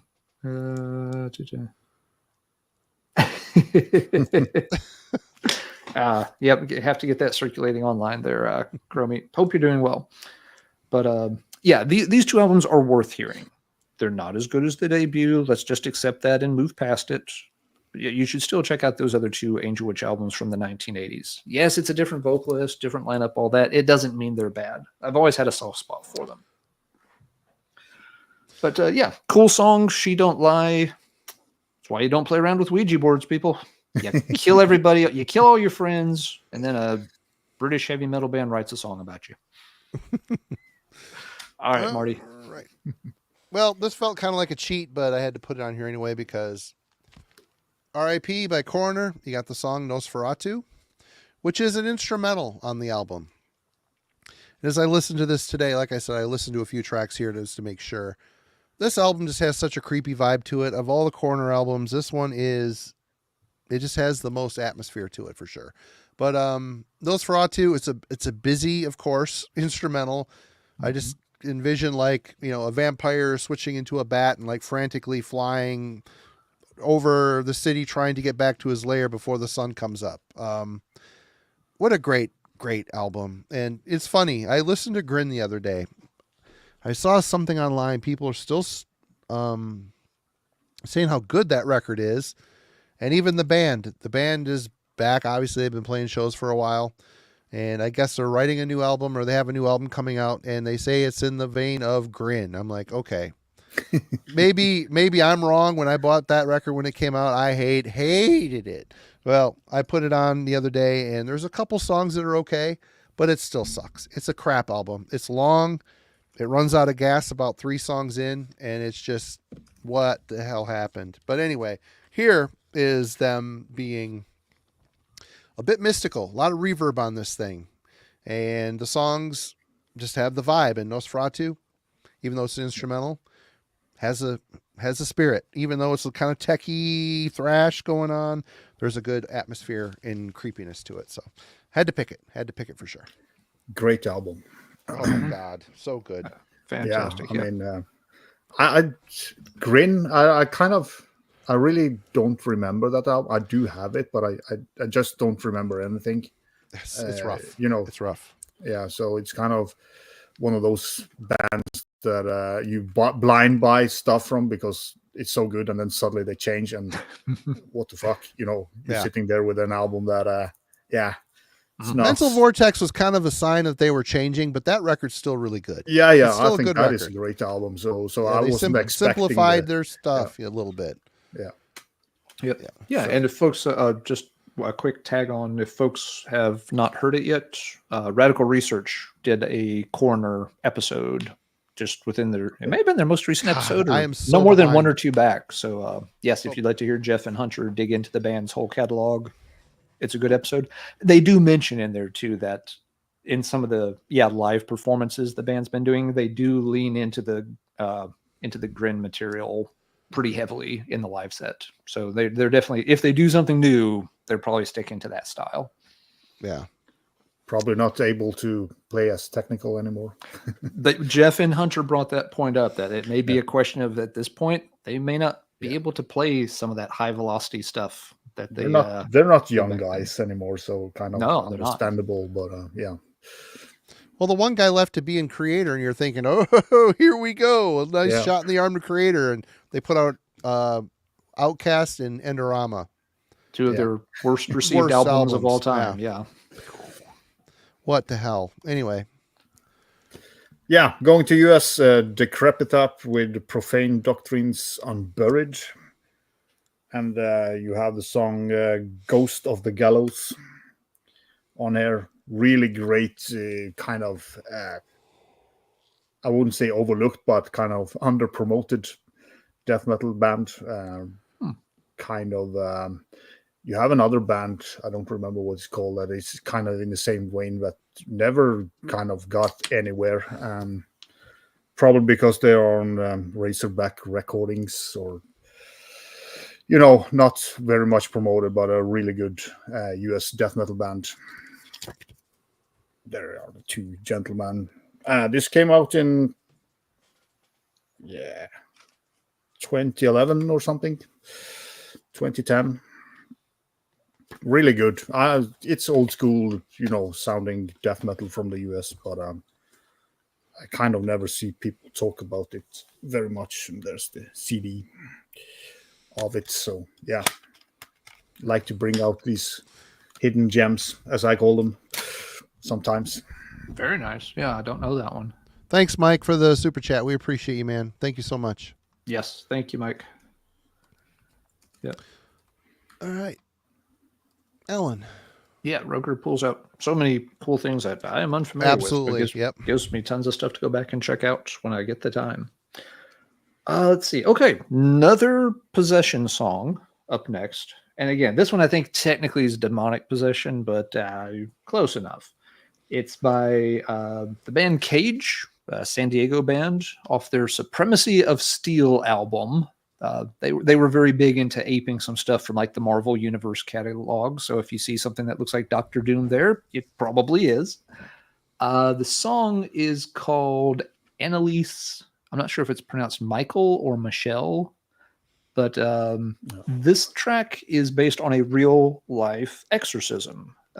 Annalise Michelle was a girl that lived in Germany. I think it's like late 60s, early 70s time period. And she started, having, episodes that now, people look at as like, these were, clearly, issues with like, seizures, possibly like, schizophrenia. But her family and kind of became convinced that it was a case of demonic possession. So they turned to the local Catholic church, and in secret, two priests got permission to perform an exorcism. And so they did a series of like 64, an insane number of exorcism rites on the girl over the course of like a year. She eventually died. And the reason the story kind of blew up was that, when she died, it was determined that it was essentially like, malnutrition, dehydration, that they basically had starved her to death during this drawn out process of trying to, exorcise a demon from her. So it ended up, going to court in Germany. The parents and the priests, I think, were all found guilty of neglect. But I don't know that any of them actually served time. The German, judicial system, is set up differently for these kind of oddball cases. But it was a very well-known event. After that, you saw a real downtick in exorcisms by the Catholic Church. It obviously generated a lot of bad vibes and press for them. So the song here is based on that whole story, and that story has been used in other places. One of the movies that came out in the early 2000s, The Exorcism of Emily Rose, was also kind of inspired / loosely based on the Annalise Michelle story.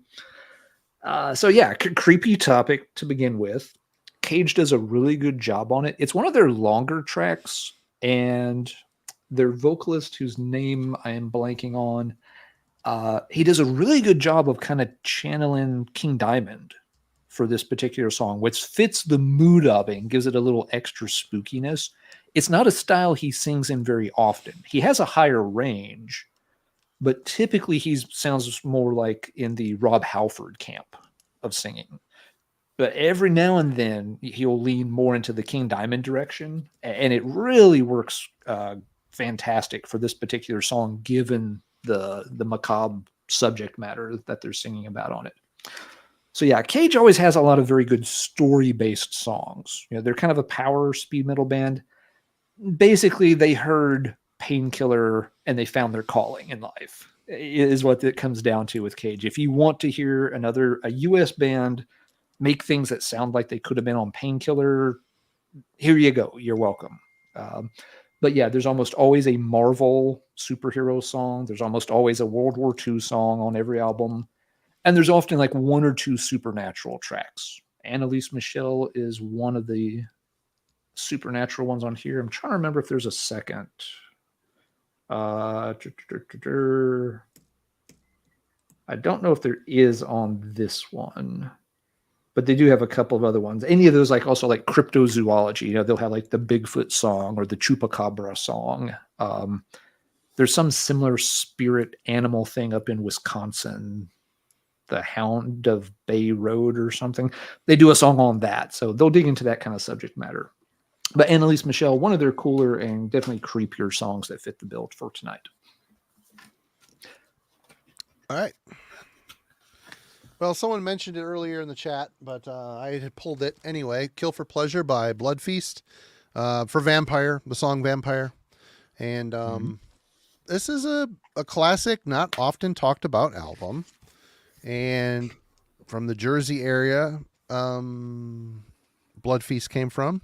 And they had a crazy singer, and their music kind of struck me. Yep, it was very thrashy, but also kind of struck me as a bit of proto-death. They just had a heaviness to it that a lot of the U.S. thrash bands at that point didn't really have.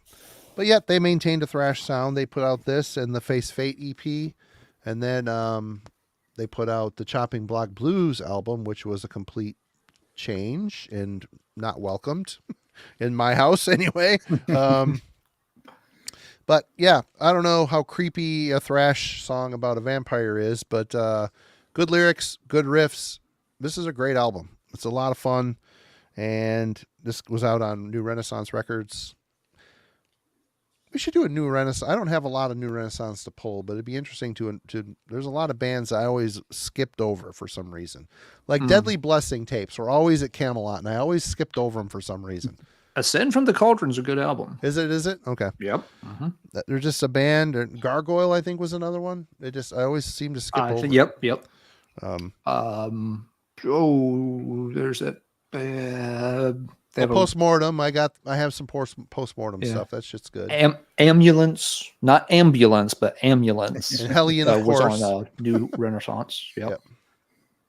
Yeah. New Renaissance is one of those labels that the bands never had much good to say about that label. And I think that's why a lot of people maybe steered away from it. Apparently they didn't have particularly good management for a lot of those bands. Yeah. So, Vampire, Blood Feast, if you're not familiar, this is a great, often overlooked classic from the U.S. Another band that's a great overlooked classic is Blessed Death. Check out that stuff too. Absolutely killer vocals. Totally crazy. Awesome stuff. Definitely they feel like they could have went on the road together and it worked just fine in the live medium. Oh, Medieval. A friend of mine bought Medieval and I didn't care for that much. I don't know. They're hit or miss. I like I like the Medieval material. Yeah. I'd probably like John, it more now, but yeah. John, I was about to ask if anybody had heard the new Blood Feast. I've seen it, but I haven't heard anything from it. So we got at least one vote from John that it's pretty good. Right on. All right, Roger. I'm going to go use a little boys' room. I'll be right back. Yeah. Then I can talk about everybody's favorite Overkill album, I Hear Black, with the with the instrumental. That's more of a nightmare than anything else. Yeah, but I do have a song called Ghost Dance instrumental on there, so it's kind of I don't dislike this album, but compared to a lot of the other albums, this doesn't hold up against them. But kind of just remember. It's not long ago since I listened to this album, so I remember there was a ghost song on this album, so I pulled it out. Kind of been revisiting a lot of the albums that I don't pull out so often with Overkill. I sometimes do that with bands just to kind of listen to the other albums to give them a chance. But Yep. Some albums just don't make it, past the inspection of good quality. But yeah. Yeah, oops, wrong button there. There we go. Yeah, I have the same issues with that album. I try it from time to time because you sometimes you hear the same albums over and over, and you want to give the rest of the catalog another chance, dust them off. But yeah, that album just has never. Yeah, you kind of get the same like disappointment every time you put it on. It's kind of now I'm ready. I'm going to give this, open-minded, and you put it on, and it's just like, yeah. I know why I don't pull it out. Yeah, it really does. I mean, you try to be fair and like, okay, I haven't played it in 6 years. It might strike me different this time. Yeah. And within the first couple of songs, I'm just like, this brings up so many. There's a lot of mental baggage with some albums like that. It brings up so many bad memories of how disappointed I was when it came out that it is hard to shake that bias. Yeah, it's difficult to overcome that kind of pre-notion you have of an album that I don't like this album, but like I have kind of pushed that aside to a couple of the albums of Overkill that I think are. They are good, but they're not near the quality that I expect and that most of the Overkill albums have. But every time it's just like, even though I kind of set my mind to reset, it's it's not working for me. So I mean, it's not just crap. It's just there are some good songs here, but it's crappy crap. It's not just crap. It's crappy crap.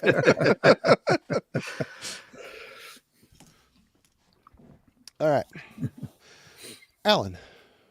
All right, so let's go with a fun one here. Some people like this band, some people don't, but it definitely fits the bill here tonight. We have Tobias Sammat's Avante-garde. Oh, I like it. It's fun. It is fun. This is the album called Ghost Lights, and the title track is Ghost Lights, of course. And it is a song with Tobias doing the vocal. Almost all the Avante-garde songs have, at least two vocalists. It's usually Sammat doing a duet with somebody famous. The Ghost Lights track, the main vocalist is Michael Kiske from Helloween. So, and it's a very good song. I really do like that particular track. Don't watch the lyric video, though. The lyric video reinforces every single thing we said about Running Wild having trouble with English earlier. This song makes Running Wild sound like Shakespeare when you read the lyrics. They make no sense whatsoever. And not in the like, oh, fun, they're being silly way, just in the those words don't belong in a sentence together kind of way. But it is a good song nonetheless. It's a good vocal performance from Kiske. Very catchy song. This is one of their better albums from recent years. It's not their most recent one. I think 2 albums have come out since this one.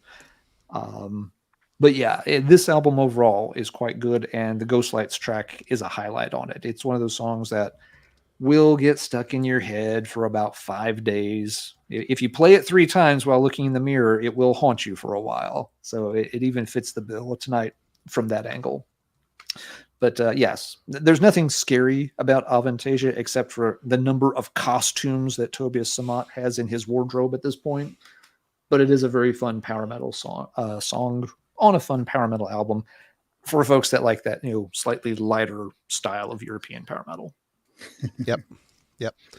And really, you could write completely mediocre power metal as long as you surround yourself with the best vocalists in power metal and make them sing on it.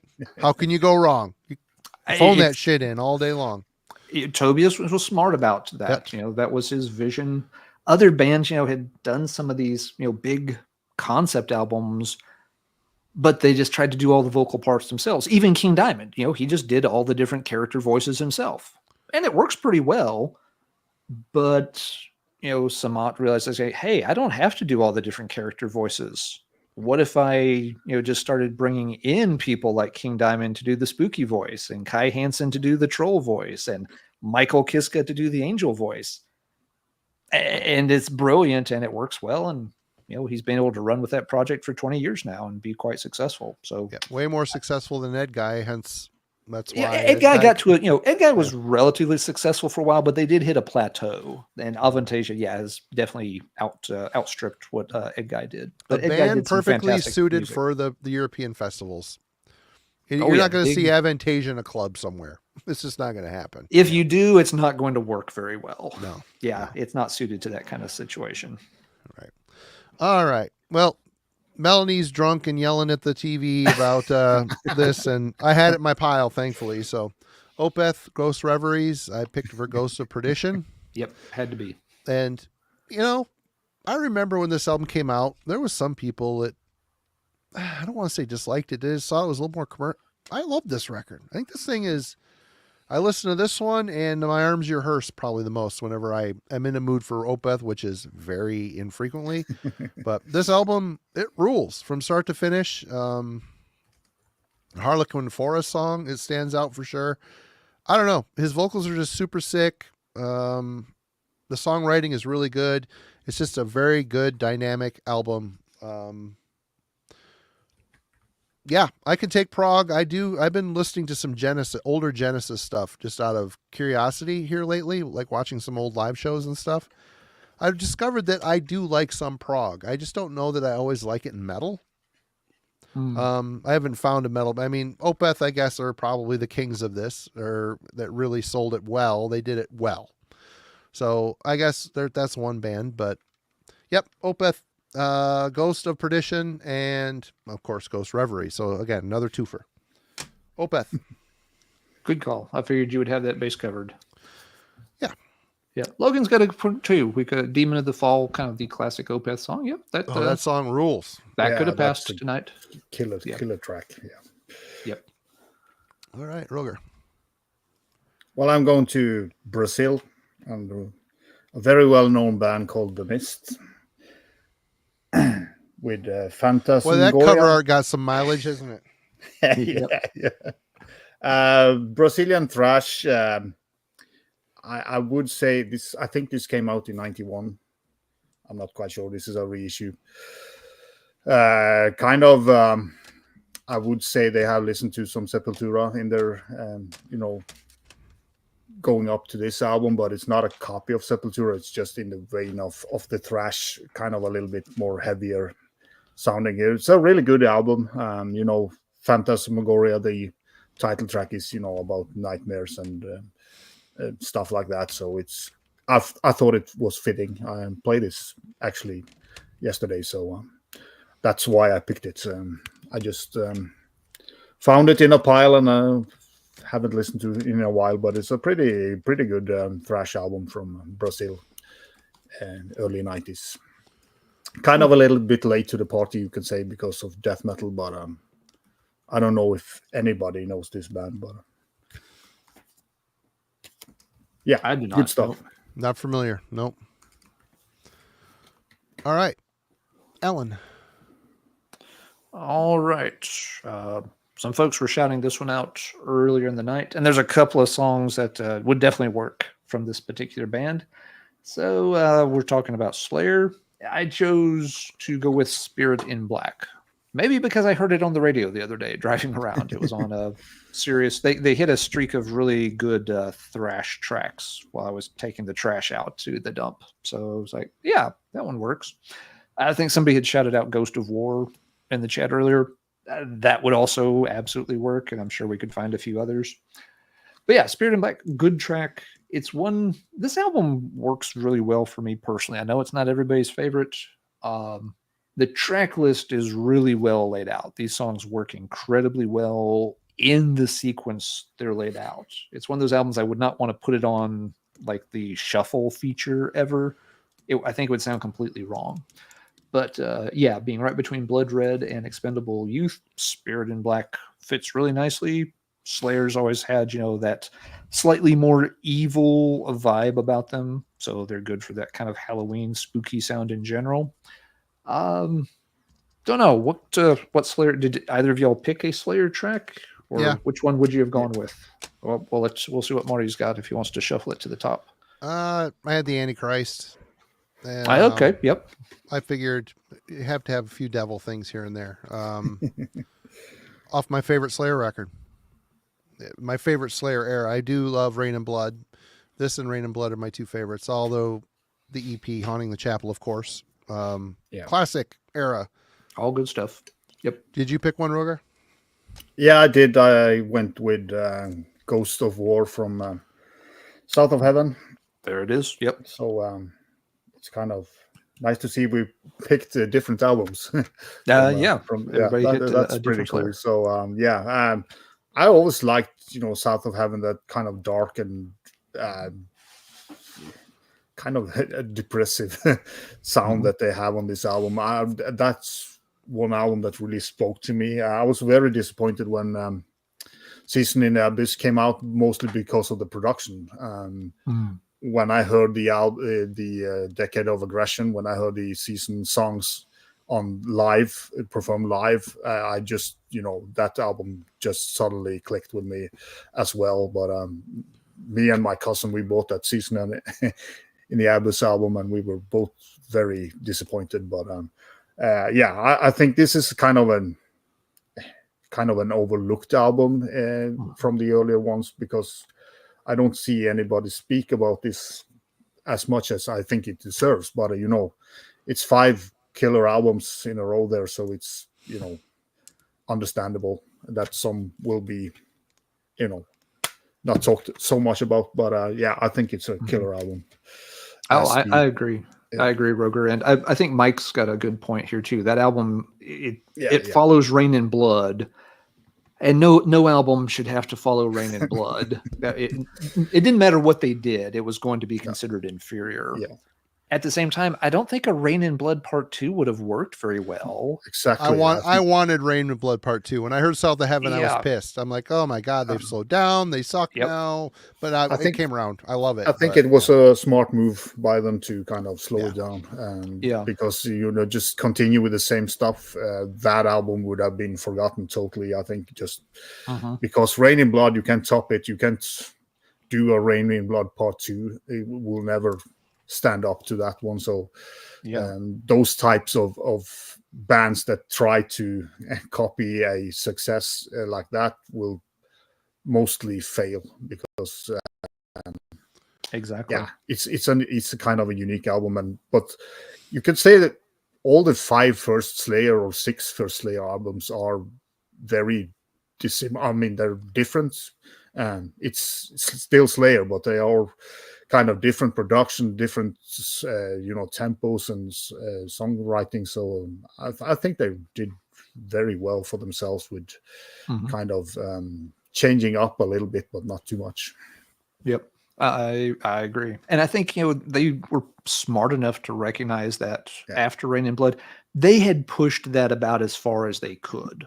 I mean, unless they were going to almost start veering into like Carcass or Napalm Death kind of territory with the speed, how much faster could they crank it up? How much can they really write, 60-second songs next time around for Rain and Blood Part 2? There wasn't much room left to go there. So and the smart bands will know when to change direction, even if it does throw fans for a bit of a loop sometimes.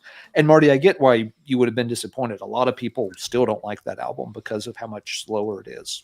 I do understand that, but I think it would have been a no-win. I think, like Roger said, if they had just made Rain and Blood Part 2, it would still be considered inferior, because how could it have been better and still have been exactly the same? It just, people would have been really down on that too. So I think they changed directions and it still worked for them. I think it was the song Behind the Crooked Cross, that super crazy scream, that super long crazy scream in it.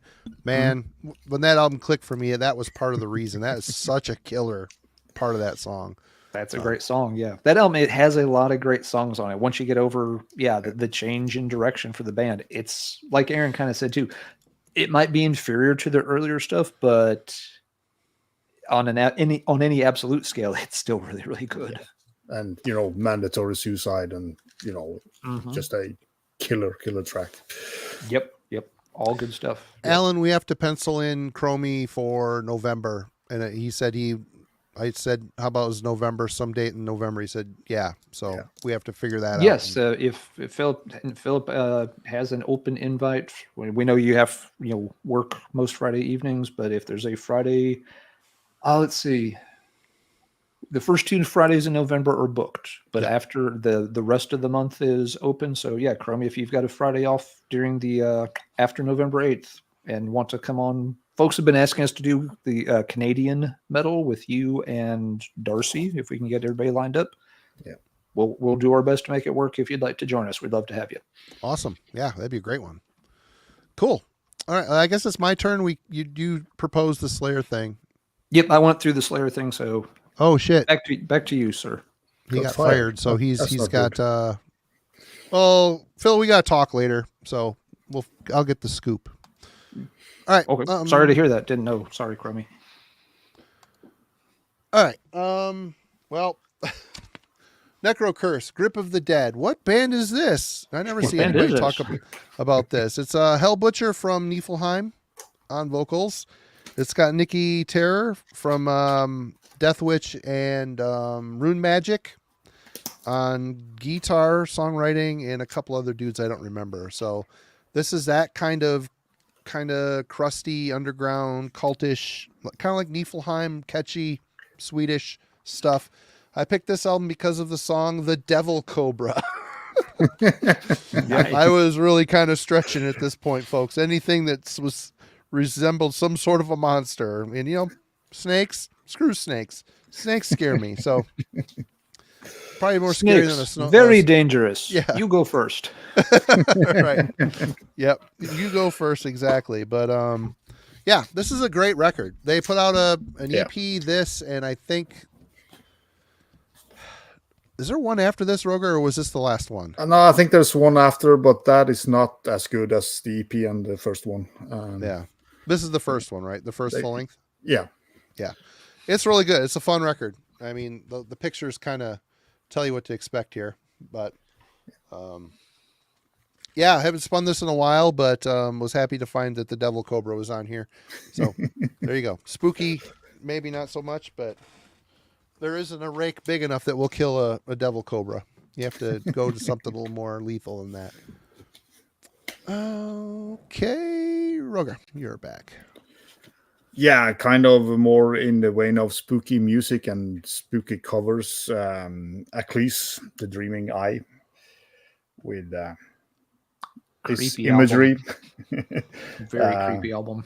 Yeah, I mean, this and Melanoir, or whatever you call it, they are just awesome. The new one was kind of a little bit disappointing for me, but when it comes to like bone-chilling black metal, I think Aclis has achieved something really good there. The kind of lead guitars, that ice-cold lead guitars that goes over their music, are just fantastic.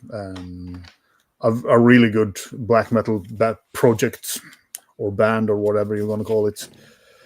So yeah, and also the artwork is kind of just fitting for the music. Yeah, old crone type of look. Yep. Yeah, it reminds me a lot of the Sandman character from the old Neil Gaiman comic series.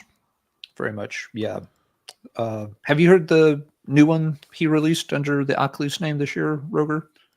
Yeah, then I think the new one is a step down from Melanoir, but Melanoir for my part is, it's kind of hard to top that album because it's just that the production and everything, I actually get goosebumps talking about that album because it's kind of that chilling vibe. I think kind of the new one, they try to do a little bit different. Of course, they can't continue with the same recipe. So it's kind of a little bit more stripped down, or a little bit more primitive in a way. So for me, they kind of lost a little bit of that cool atmosphere or cold atmosphere that they had on the two previous one. But it's a good move for them because they can't, repeat themselves too much, as we talked about earlier.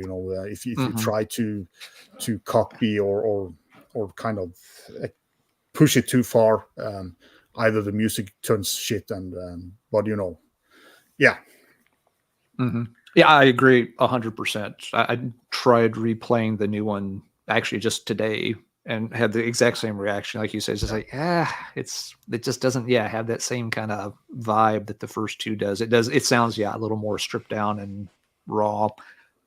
Maybe it'll click sometime, and you're right. Again, can't win. If it sounded like the first two, I might be sitting here being like, it just did the same thing all over again. Yeah, exactly. So, but I was really looking forward to that one this year, and it was one of the new releases that hasn't clicked. Also, kind of that is a problem. You expect, your expectations. You have like a little bit too high expectation for it, and you get a little bit disappointed. So, will you get over that disappointment? And will it grow?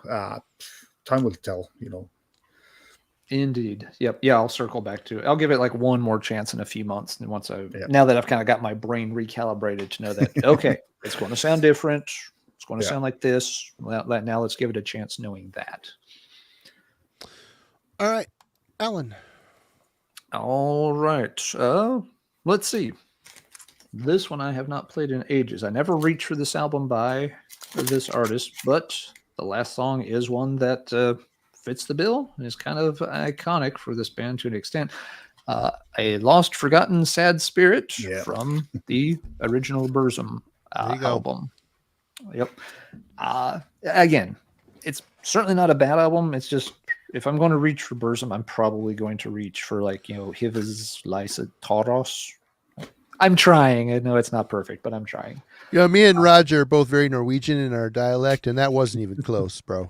I can just redneckify, be like Hivas Larset Taurus. This is the first press original.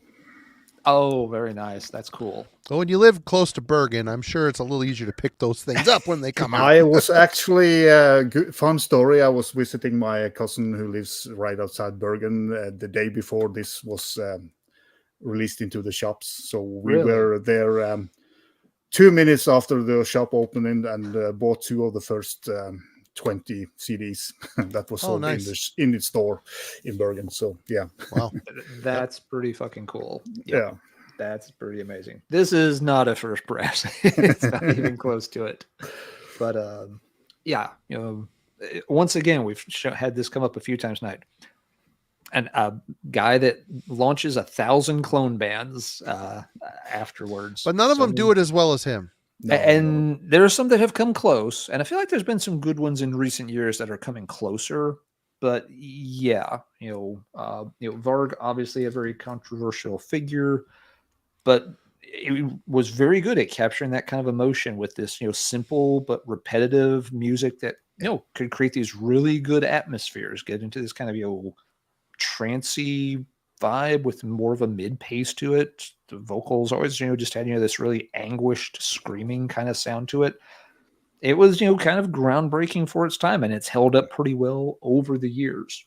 I think the debut album is still maybe a little rough around the edges. He was still kind of, developing his sound. Big steps forward when you get to Det Som Enga. That's my first album by him, and I've always preferred that overall because it was my first. Yeah, it's better, but it kind of he has a little bit more control of his voice because it is a little bit funny on the first album when his voice bursts and it puts a smile on my face. Kind of this evil imagery and the evil music and that happened, but unique sound, unique vocals, and to be able to write so simplistic songs riff-wise, but still it kind of just digs into your brain and gets stuck there, and you can listen to it over and over and it doesn't get boring, but it's just so simplistic, and so it's kind of genius way to do it when you're able to make as simplistic music as that so good. And But, Burzum, that definitely fits it. And to Kamas's point, I get, some people go too far out of their way to try to justify it. Not a fan of the dude whatsoever. But like, you know, the early music he did after the stuff he started doing, like after he got out of jail. I've listened to a little bit of it, and once again, it's like parts of it are okay, but I'm not really interested in it. I'm not going to go out and buy his stuff, you know, support what he's doing, or anything like that. But he did two great albums with Belus and Fallen, as you. Those albums like those are really good. But you know, the vocals is more traditional black metal on that. But those albums are really good. But the kind of ambient shit, I couldn't care less. And I don't know if you've heard the new one. No, it's crap. It's crap. Yeah, it's terrible. Yeah. All right. I'm up again. Okay. You're up, sir. Yep. I really don't like this record. I prefer the one that came out after this, but you know, you got a crappily drawn vampire on the front. Yeah. This is Crossing the Fiery Path by Necromantia from Greece. Yeah. You got the Vampire Lord Speaks, and you've got the Warlock on here. You know, Chromie, it's funny you mentioned Medusa. We're not doing any Medusa stuff. It seemed like I had one picked, but I can't find it. Anyway, Necromantia. This is the album after this got way better. They don't have guitar on here, I think. It's like two basses, aren't there? There's a 8-string bass and a 4-string bass that use guitars only for solos. Yeah, so it's only the last album that has full-on guitars that was released when he passed away, you know, Baron Blood. Yeah. So basically, this is a very immature sounding record. It gets way better and more unique, I think, on the second record. Scarlet Evil Witching Black, I think is the name of that one. I don't know. Something like that. Something like that. But yep, this has got the count on it, and you got a couple songs, so I had to pull it. Yeah, I like this. I mean, I liked it when it came out as well because it was so unique. It was, you know, stupid to just have bass. You know, who does that? You know, but it was cool. But as you said, you know, there was a big step up on the second album, and you know, natural progression, of course. But I don't think they had a massive budget on the first recording. Yep. I would expect. Yeah, it's a band I've just started to check out in the past few weeks, playing a little bit of here and there. I've just never got around to them before, but I've been liking more and more of the Greek black metal bands. So, yeah, you should listen to the last album they put out because that's you know, full on guitars and everything, and it's a great album. It still has the same kind of sound, but it's just kind of easier to get into, I think. Compared to the a lot of bass going on the earlier ones. So okay, yep, I will keep that in mind because I haven't made that many inroads for Necromantia yet, but they're on the list. They are getting a little play here and there when I can squeeze it in. I showed Necromantia, Kevin, the first Necromantia, Cross the Fiery Path. All right, Rogar, you're back. Yeah, I've been avoiding this a little bit out in the stream because this is probably one of the worst cover songs that has been written by a metal band or done by a metal band. Compare and also a video for it. Oh, Ghostbusters with eccentrics. I have the cassettes. I had the cassette single. I sent it to Darcy. Did I send it to Darcy? Yeah. I bought it when it came out. I'm like, man, this band sucks. Yeah, it's bad. This song is so terrible. We kind of liked it when it came out because it was so goofy, but you know, after 3 or 4 listens, you just start hating on it. Oh, man. I'm glad I picked it up, you know, back in the days, but it's awful. I mean, and this song will now be sitting in your head for a couple of weeks, so I just pull it out to it rivals like MC Hammer's Can't Touch This. It's the same kind of hell. Or We Built This City by Jefferson Starship. Oh God. Terrible. Oh yeah. It's just That's I didn't. Wow, yeah, I had the cassette single of that, and I think I sent it to Darcy. I can't remember. I think it was him. I don't know. It's pretty funny. Yeah. It's just I just had to pull it out. No, that sadly it was one of the first I thought of for this stream. So no, that would also have worked. We were probably going to try to do like a best and worst metal cover songs episode in the near future too. Yeah. So it would work for that too. There you have a good one for that episode. Hey Marty, for that episode, who are you going to call? I just mentioned the word "we built this city" and it's in my head. Yeah. Say you don't know me, or recognize my face. Oh my God, hell. Yeah, everybody. I'm getting everybody now. Enjoy, everyone. If that doesn't stick from the same album, go with Sarah. Sarah. Oh, terrible. Anyway, Alan. Can't touch this. I can't touch this.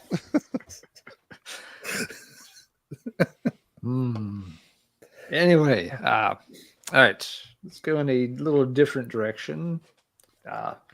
Old favorite album of mine, and there is a ghost song on here. This one is called Ghost in the Ruins by Sabotage from their Streets, a rock opera album from 1991. So this one's not talking about, a spirit ghost kind of thing. It's the whole thing is, as the title says, a rock opera.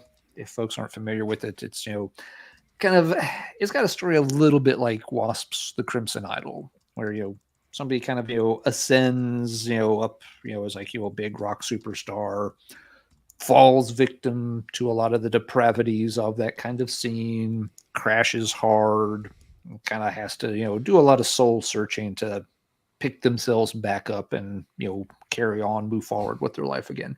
So Ghost in the Ruins is more like, one of the songs from the down part of the album where he just kind of feels like, he's not even a person at this point. He's just, kind of a ghost wandering around the ruins. So, this, kind of, typical, dark, seedy, burned out, big metropolitan city kind of scape. But yeah, it's just part of the overall story for it. Like Marty, I was, having a little trouble dredging up the last few tracks I wanted to use for the night. Folks have mentioned a lot of good ones in the chat. So this topic did have, a lot of good stuff, and we've come up with some good ones, I think, but we did have overlooked some obvious ones that the chat have called us for. But yeah, Ghost in the Ruins, good song, fits into the story quite well. I like the story on this one quite a bit. I think it's their most ambitious album, and it works really well. I get if people don't like it. Metal Meatloaf.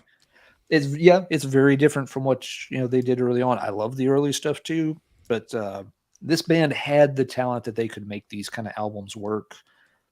At least for the first 3 or 4 or 5 of them, they did eventually wear out their welcome with these long story albums. But ones like Streets definitely work quite well. And Ghost in the Ruins, they also have a live album that is called Ghost in the Ruins that, if I remember right, it's like subtitled like, tribute to, Chris Oliva, who of course had passed away by that point. So a little bit of a sad take on the title for the live album also. I really didn't like that album at first, but when we prepared for that, that Sabotage deep dive and ranking, it clicked. Mm-hmm. It's a good record. It really is an emotional, good, solid record. Yep. I just had to work past the Meatloaf shit because it's very much, it is rock opera, Oh yeah, absolutely. But it is not a cheesy rock opera. Like it is not Avantasia style rock opera or anything. It's again, if it's like, Crimson Idol, but less angry, more soul searchy. If folks need a reference point for it. But that's my pick, Marty. What's you still got on your stack over there? This one was stretching a little bit, but it's just I guess I want to show off the record. That's quite okay. Bulldozer, Day of Wrath. We've got Fallen Angel and Exorcism on here, but you got the homemade cutoff shirt. Basically, Bulldozer, for those of you who don't know, they're like the Italian Venom. They have the same kind of vibe. power trio, cheesy kind of satanic themes, sloppiness to it. Yeah. But they just had The Exorcism. I think that's the first song I ever heard by them. Is that the one? I don't know. They're really good. So I've only got, this is the only album of theirs I own. I've heard some others. It's solid. I looked this up. I got it for $12 at a record show a long time ago. And I looked it up. It's in really good shape, and it goes for a surprising amount of money. I'm like, oh, Yep. huh, cool. Just I guess just got a reissue of that, so kind of last year or something. Roadrunner edition. But yep. And you got the sleeves, you got the sacrilegious and the porno mags. So woohoo! Can't go wrong there. Winning formula for 80s metal. Sacrilegious. Here we go. I would say there's a lot of Motorhead in it as well. You know, Yeah. Venom Motorhead is For sure. Yep. evil, kind of evil funny, but I picked up another one that was damn good, and I picked up their third or fourth album that has a kind of a tongue twister title. That was not a good album, so and it's kind of a little bit hit and miss, I think, with some of the stuff, but definitely worth checking out if you want some fun evil music from. It sounds like a really new wave of British heavy metal in the kind of a black metal packages. So really cool band. Do like a couple of their albums a lot, but I have to redeem Eccentrics. Yes.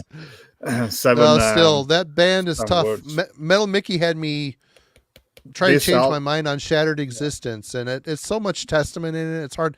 I struggle with English thrash. Anyway, go ahead. Sorry. I mean, This album is really good. Is This is their second after their return. And the song in question is Ghost Tape number 10. So there is a ghost, and you have a lot of green on this kind of inner as well. And well, it's been slimed from the Ghostbusters. it is a different vocalist now, so that might help you. And kind of doesn't sound that much Metallica, but you know, they had the album Return album was solid, but this is just a killer thrash album. You know, kind of it still sounds like Eccentrics, but it's very modern production and everything, and I was very happily surprised by this album, so it's kind of cool. So I just had to kind of make up for that Ghostbuster shit. So All right, Alan. Okay. Well, we've gotten getting down towards the bottom of the stack, and this one hasn't actually been called, so we should do so.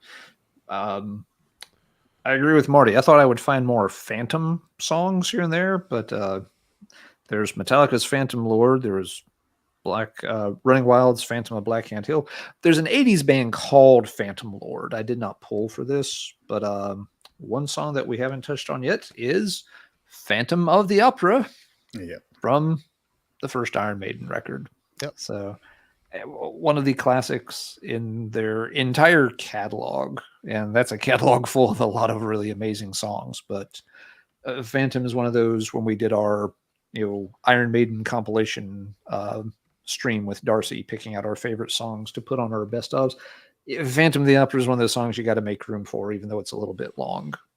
Great track.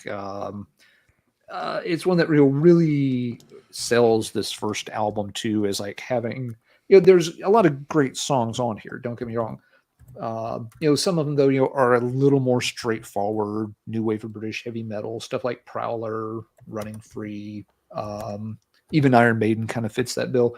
But tracks like Phantom of the Opera shows this was a band that was going to have some really good ideas and execute them on a level higher than what their peers were going to be able to do. It comes together flawlessly. It's a staple Iron Maiden track. And yeah, it fits the topic quite nice. Should be more Phantom songs out there, and maybe there are and we've just missed them. But absolutely had to include Phantom of the Opera in the conversation here. Well, this might have been the Medusa I was thinking, but this is another Greek band, Astarta. I don't know. Yep. Sirens, fairly poorly drawn boobies. I'm very disappointed. Her head is way bigger than her body here, but I pulled it for the song Sirens, which obviously is the demonic creature that would sing and coax sailors dangerously close to the rocks so their boats would sink. I don't know how Halloween-y that is, but again, I thought it was struggle. the first Sabotage album. Yeah, well, you know, this band's first album, Doom Dark Years, is great. It's a great underground black metal record. This here, they started to get it's features Shagrath of Dimmu Borgir, Sakis of Rotting Christ. I mean, they started to get a little more slick as they went on. Yeah. And the main lady from the band passed away too. So I don't think the band is active anymore. But I really like their debut album. And this here is just kind of, I don't know, the airbrush cover. It starts to get a little too fancy. Pictures are a little ridiculous. I don't know. But the first album rules. Very good. Yeah, the first album is really good. I'm agreeing with you. The second album is kind of more, I don't know, polished and kind of lost their, I don't know, rawness. They lost the underground vibe. It started to get, they got signed and they polished it up a bit too much. Yeah. Sunday is going to get some extra mileage out of that joke. All right. Roger. Yeah, going to, I think it's France, Reverence black metal band, and the song is Ghost of Dust. Modern sounding black metal, really good. A little bit symphonic, but not much, as I prefer it. I don't like too much synth work and stuff like that. So, yeah, it's really a really good modern black metal album. I don't remember when this was released, but probably like 10 years ago or something like that.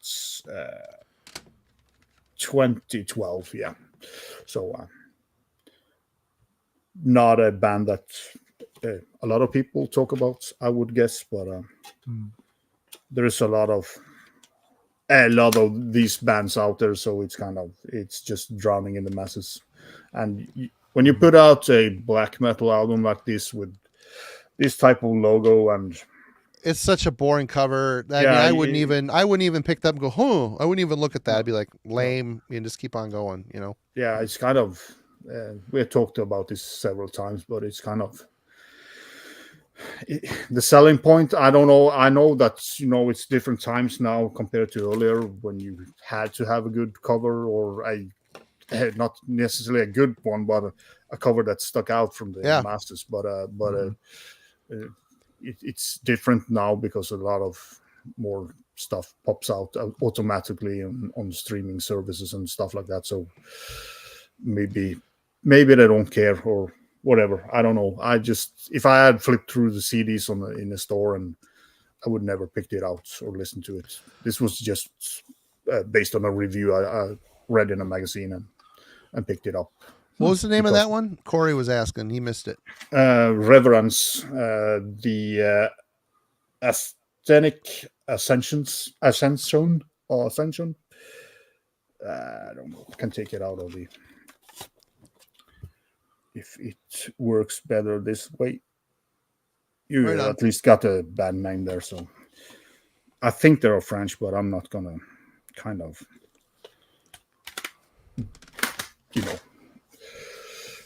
be too hard on that, but kind of just French popped into my head. All right, Alan. All right, let's see. This one I completely forgot about, but I figured the band would have a ghost song. I didn't remember it was on this album, and I should have because I didn't get it that long ago. The song is just called Ghosts. So, okay, that covers the base. It's on Paradise Lost's Obsidian record, which is their most recent and a really, really good album.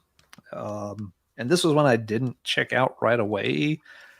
and a lot of people had recommended him, like, yeah, okay, maybe. I kind of just Paradise Lost was one of those bands I lost track of at some point. I liked 1 Second. That was kind of where they started getting more controversial with the electronic sound. But I thought that was a pretty cool album overall. After that, the albums kept getting worse and worse reviews. And I had moved to an area that wasn't getting that kind of stuff in the local record stores. And the reviews weren't inspiring me to go out and special order them, which at the time would have been the only way to get them. So yeah, I just kind of lost track of Paradise Lost for a long time. But folks kept talking about this one and some others.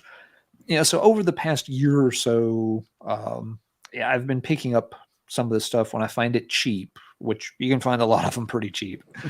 And yeah, there's some good albums here and there, but Obsidian really did impress me. It's got some more of their older sound to it, so it sounds heavier, which helps a lot.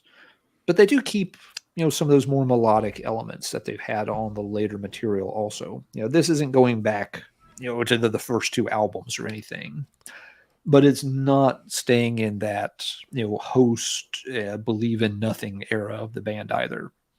But yeah, the Ghost song is fine. I looked through the lyrics. I'm not convinced it has anything to do with actual ghosts, but nevertheless, the title fits, and it's a cool album. So if, like myself, you kind of slept on this one, just figuring that, people have been talking about that band coming back for years, whatever. No, this is a very good album. The one before this, Medusa, is also quite good. It's maybe a little slower and heavy, but still really solid. But I think this is probably the best one they've done in a long time. Yeah, also the Plague Within from 2015 was kind of their return to the old sound. That album is pretty good as well. That's a good one. Yeah. That one I haven't checked out. I still need to. So that's definitely one to check out if you like that album. So yeah, I've heard Medusa, Obsidian, and then there's still a little chunk of material there I'm missing from the Plague Within and a couple others. Oh crap! Sorry. All right. Well, Roger went into France, I think. Well, I'm going to follow him in there. Nahima, Shadows from the Past. I picked this one for the song Warlock. And if you're not familiar with this band, holy crap. It has members of, a couple ex-members of Himmelbjorg and another band. I can't remember, but this is excellent. Underground black metal, really well done. All 3, they have 3 albums, right? Let me see. Yeah. All of them are excellent.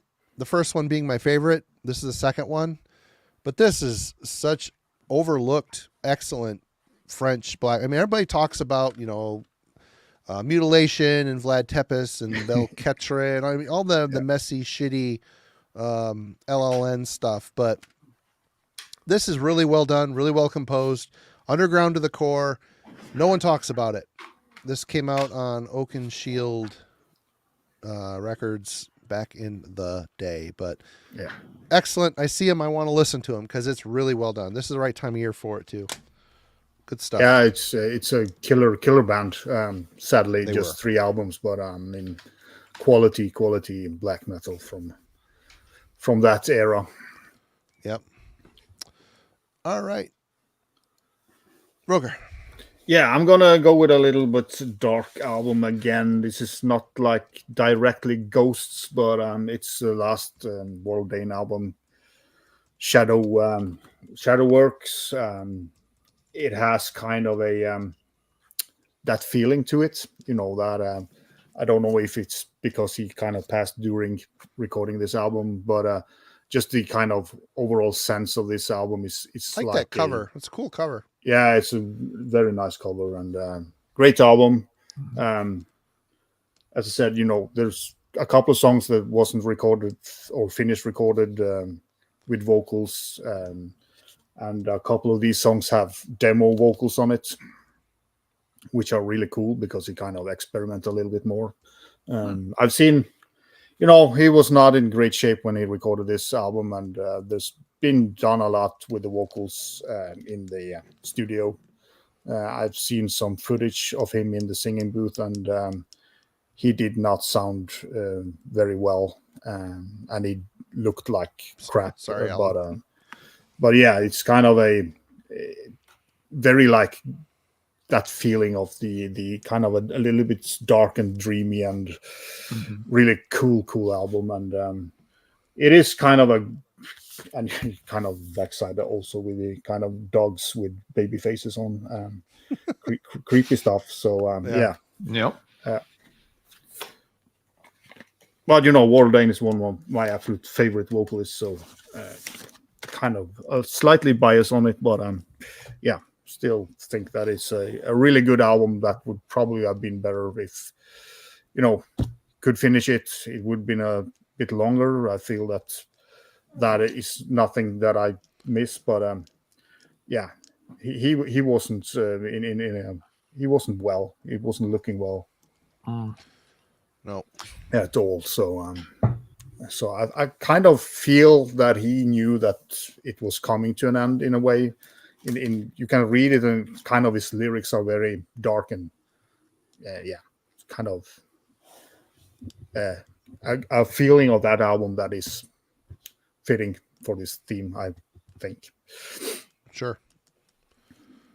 All right, Alan. All right.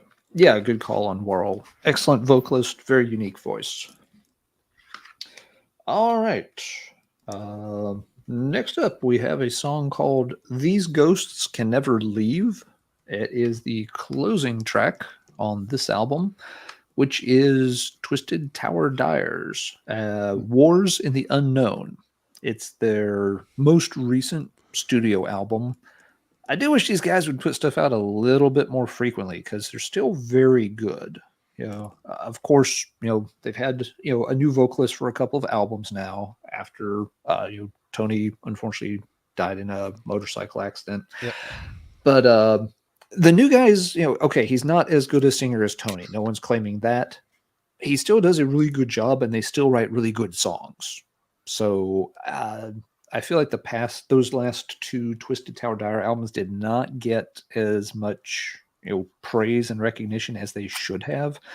They continued on really well in the mold of Crest of the Martyrs and the stuff they've done since then. The first couple of Twisted Tower Dyer albums have a little bit different structure to them. They're not bad, but the songs sometimes would kind of keep just going for several minutes past the point where you feel like they probably should have wrapped it up. They didn't quite know where to self-edit. Around Crest of the Martyrs, they figured out, hey, we can take this, make it a little more compact and a little more catchy, and it just works better, in my opinion. I like the first two albums, but I really like the stuff they did since then. Twisted Tower Dyer is a little bit like the band Cage I mentioned earlier. They do a lot of very story-themed songs. This one has Riding the Fortress, which is about B-52 bombers from World War II. When the Sharks Came, that might be about the Indianapolis incident. I don't remember for sure if that's the theme of that one. But yeah, they always will have cool tracks like that. Good, solid U.S. power metal. There's nothing cheesy or frilly about it whatsoever. On the just cover really, art. Yeah, just really solid. The cover art for this one is pretty lame. It's now, lame. Yeah, no remorse. Bad on you. You can do better than this, especially for what's now a veteran band that's been around for 20 years. Let's step it up a little bit there. No Remorse. No Remorse has come along far enough that they can afford better artwork than that. I agree wholeheartedly. But yeah, if you've passed on or just never checked out the later Twisted Tower Dyer material, it's very, very good stuff. Highly recommended. Keep hoping they'll put out something new.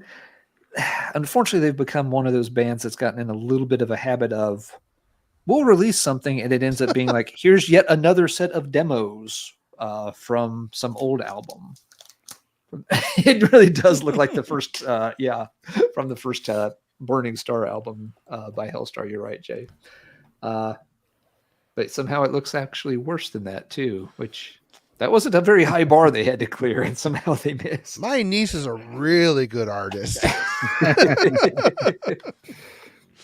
But yeah, Twisted Tower Dyer, quit putting out random live recordings. Quit putting out like the third set of Crest of the Martyr demos.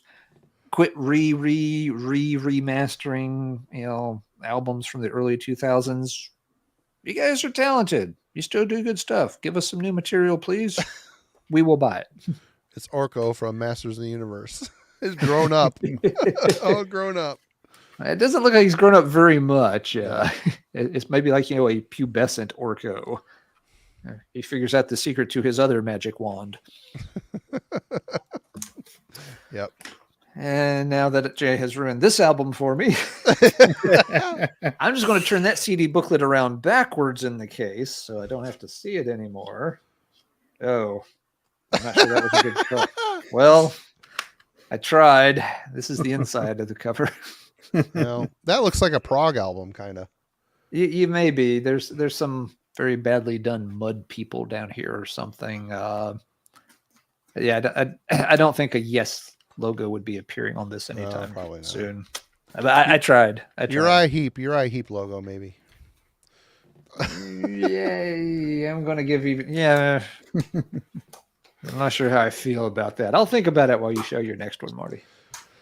All right. Well, I have a very short history with this band. The first mini CD and the full length, where I have a couple of the others on promo. I'm talking about Spain or Portugal. I can't remember. Moonspell. I think they're from Portugal. Yep. This is their debut full length album, Wolfheart. Yep. And this is pretty good. They're still kind of clinging to an early black metal vibe, but there is Roberto. I can't remember his name. Was it Roberto? Something or other. The singer, very Count Chocula. Blah blah blah blah. The fake. Oh yeah. There was a whole time where this vampiric romanticism shit. I blame Cradle of Filth. Some bands. Anne Rice. Yeah, Anne Rice. Some bands clung to it. Wolfspell is one of them. They got a lot gothier as they went along. But this album here, we've got Wolfshade, a werewolf masquerade. You've got Vampira. And my favorite song on the album, Alma Mater, which... Yep, that's a good one. Talking about mental communication between wolves or werewolves, I don't know. But it's my favorite song on the album. So I figured I'm struggling. I'm picking this one. This is a reissue of some sort. The original, I think, has gotten kind of expensive. All I have for that is a promo cardboard of it. So I don't know where this turned up. But I'm like, yeah, that's coming home with me. It's cheap and it's a good album. It's a fun listen. Yeah. All right, Roger. Yeah, we used to play Alma Mater as kind of warm-up song when we. It's a good song. So, yeah, got a good vibe, good catchy chorus. Yeah. It's a great album. I like it. So yep. Yes, as you say, it's kind of a little bit gothy tinge to it, but they don't overdo it. I do also love Irreligious. I think that is a great one, but. And that is kind of borderlining what I can take. Yeah. Next one is more kind of a cover and music one. Desolate Shrine with this kind of ghosty cover artwork. It's a Finnish death doom in a way, but it has this very creepy feel to it. They do have something with their kind of lead work that makes this kind of a evil album as well, and it's kind of a creepy, like a ghosty thing that's going around on this album or all their music. But it's a killer band if you like a little bit slower death metal. So. If you haven't heard this band, you should go and check it out. You have some ghosts back on there as well. So yeah, I thought it fitted well. Just kind of you get this. It's a very creepy feeling with this band, and I really like it.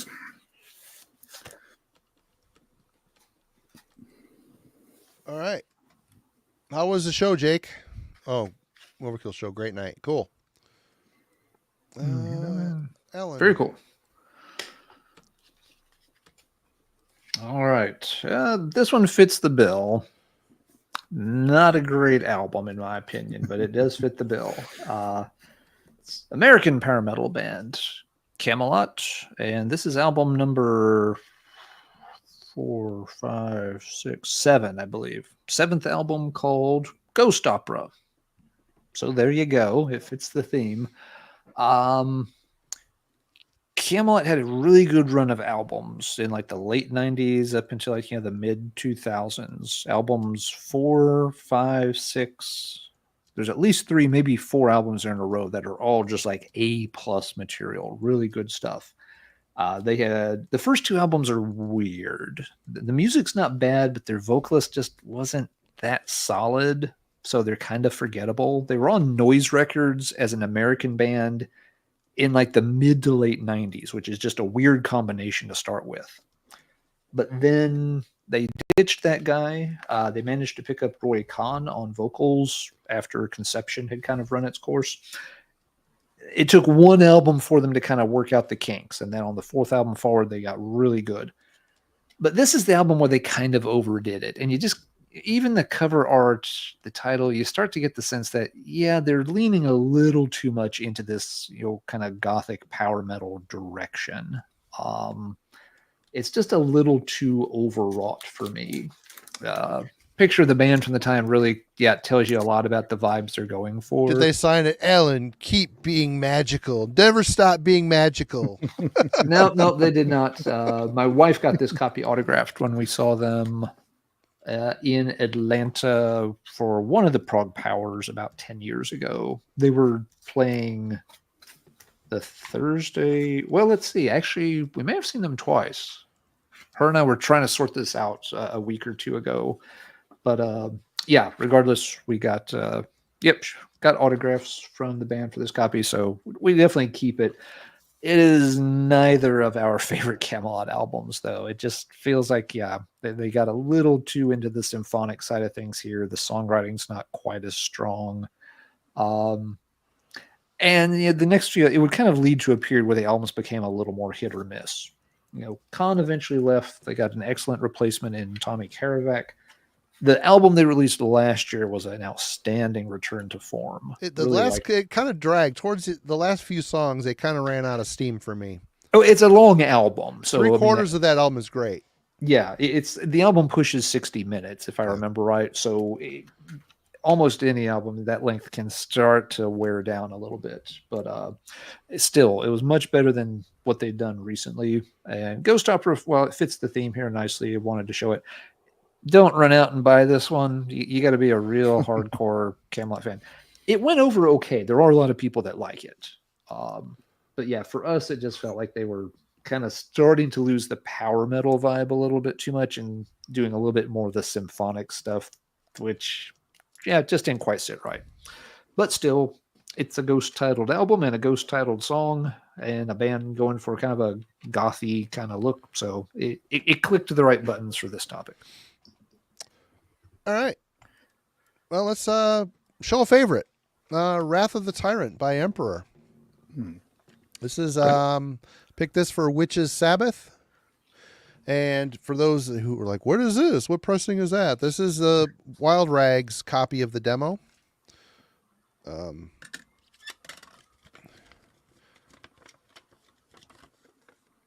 of cool. Different photos that you normally see. And the under license from Wild Rags. And the intro on this tape, on this demo, is different than the intro on the CD reissue, which I always found like a very strange, out of everything to change, why would you change the intro? I think I like the one on this one a bit better. Yeah. Not that it matters, but I love Necro Emperor. I just do. The songs are so good. Even though the production isn't the best, it fits the music. The songs are so catchy, cult, and, it carried over into the Nightside Eclipse, which is, it's a landmark album. And obviously it ends with Inno Satana, which is just kind of showing more of the Isan composition, Yeah. orchestral thing, and of course anthems, absolute classic. I love that as well. But I really love myself the Necro Emperor. The shit is just so classic to me. The songs are so good. Witch's Sabbath. There's Witch's Sabbat and Witch's Sabbath on here. So I don't know what subtle but important difference. There's side 2 starts off with Witch's Sabbath, and then it second to the last, just before Ancient Queen, is Witch's Sabbath. I don't know why they changed. I was unhappy with that keyboard intro, so I did a different one. I don't know. I don't get it. Whatever. But when I this is all I heard until I got a CD copy of that they put out with the woman on the cover doing this. And there was different intro. I'm like, what the hell is? It's kind of cool. Kind of cool, I guess. But anyway, Rugger. Yep. How are we doing in terms of stuff left, folks, since we're getting towards that 3-hour mark, or folks at about the I'm getting down to it. So, I don't have any. I have 4 ghosts. more. Yeah, I have no more ghosts, but I have some covers that I'm going to show. I can do 1 or 2 more. Yeah. Okay. So we're pretty even in the stacks this time. It looks like it. Yep. Yeah. So this is Esoteric, the Opetheric Existence Funeral Doom from England. Just cool cover. Thought the cover, and this is a 3 LP set, with. Oh, what a pain in the ass! Wow. I also picked up a massive Impressive. poster flag on the cover, so it's but I love the cover and it's great, and Esoteric has what's his name? Greg Chandler. Who's one of the best producers when it comes to the slow music. I believe Jeff has several interviews with him on his channel, Gas Masks and Hand Grenades. Yeah. I've seen them all, and he's a really good, guy to talk to. Really nice and kind of, The only time, Jeff doesn't always keep his mouth shut. When he interviews people, but have you seen the Svano interview, by the way? That I went to tune into it, but there was no. It was him off camera, and I like, oh, that's annoying. And it was annoying, but I never swung back around to it. I'm sure it's good. I think there were some tech issues with recording that one. But Jeff didn't get a word in almost the whole interview. So Dan is very talkative. I interviewed him. I interviewed him on the phone for Worm Gear back in the day, and it was he was so much fun to talk to. Yep.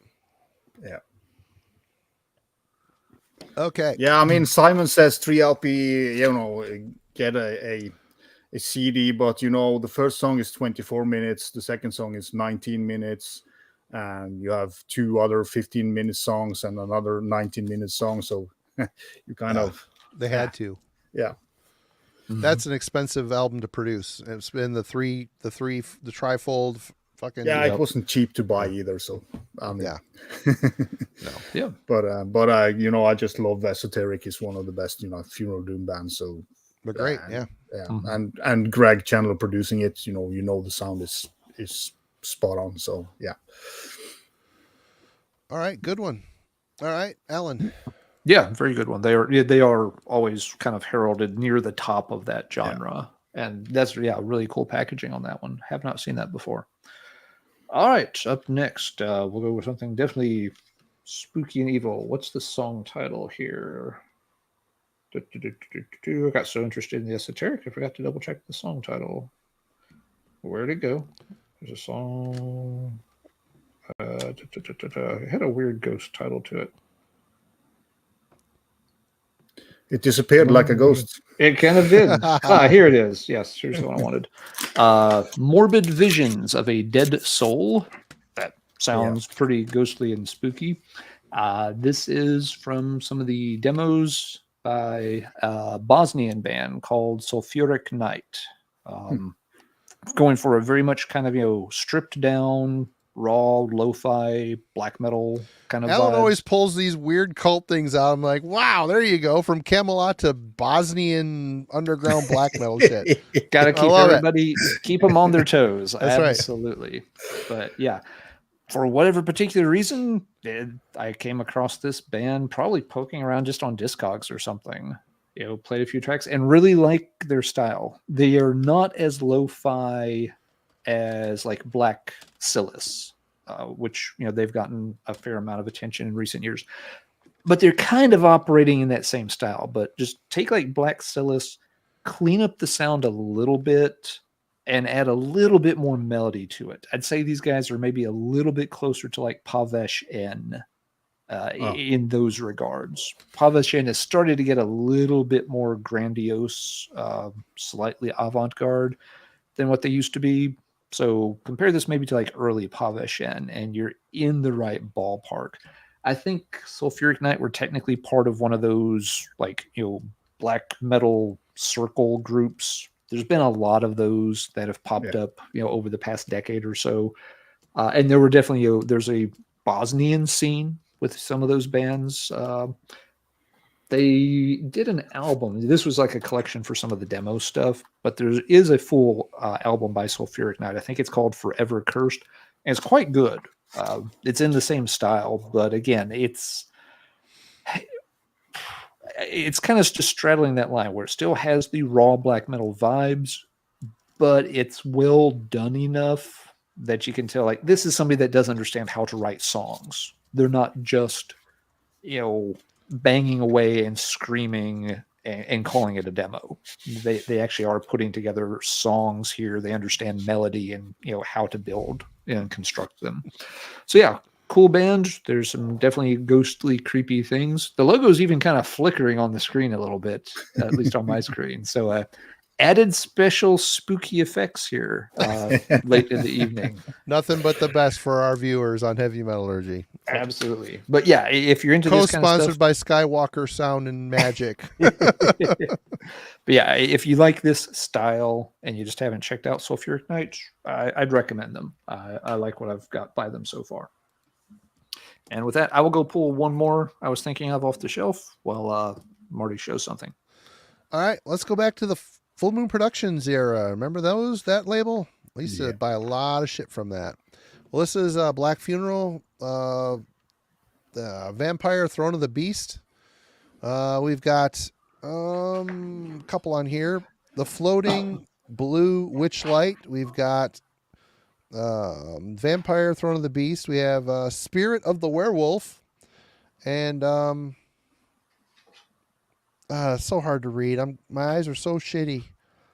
Anyway, so for those you don't know, Black Funeral was a band that the primary character from this is Michael Ford is his name. He's a singer.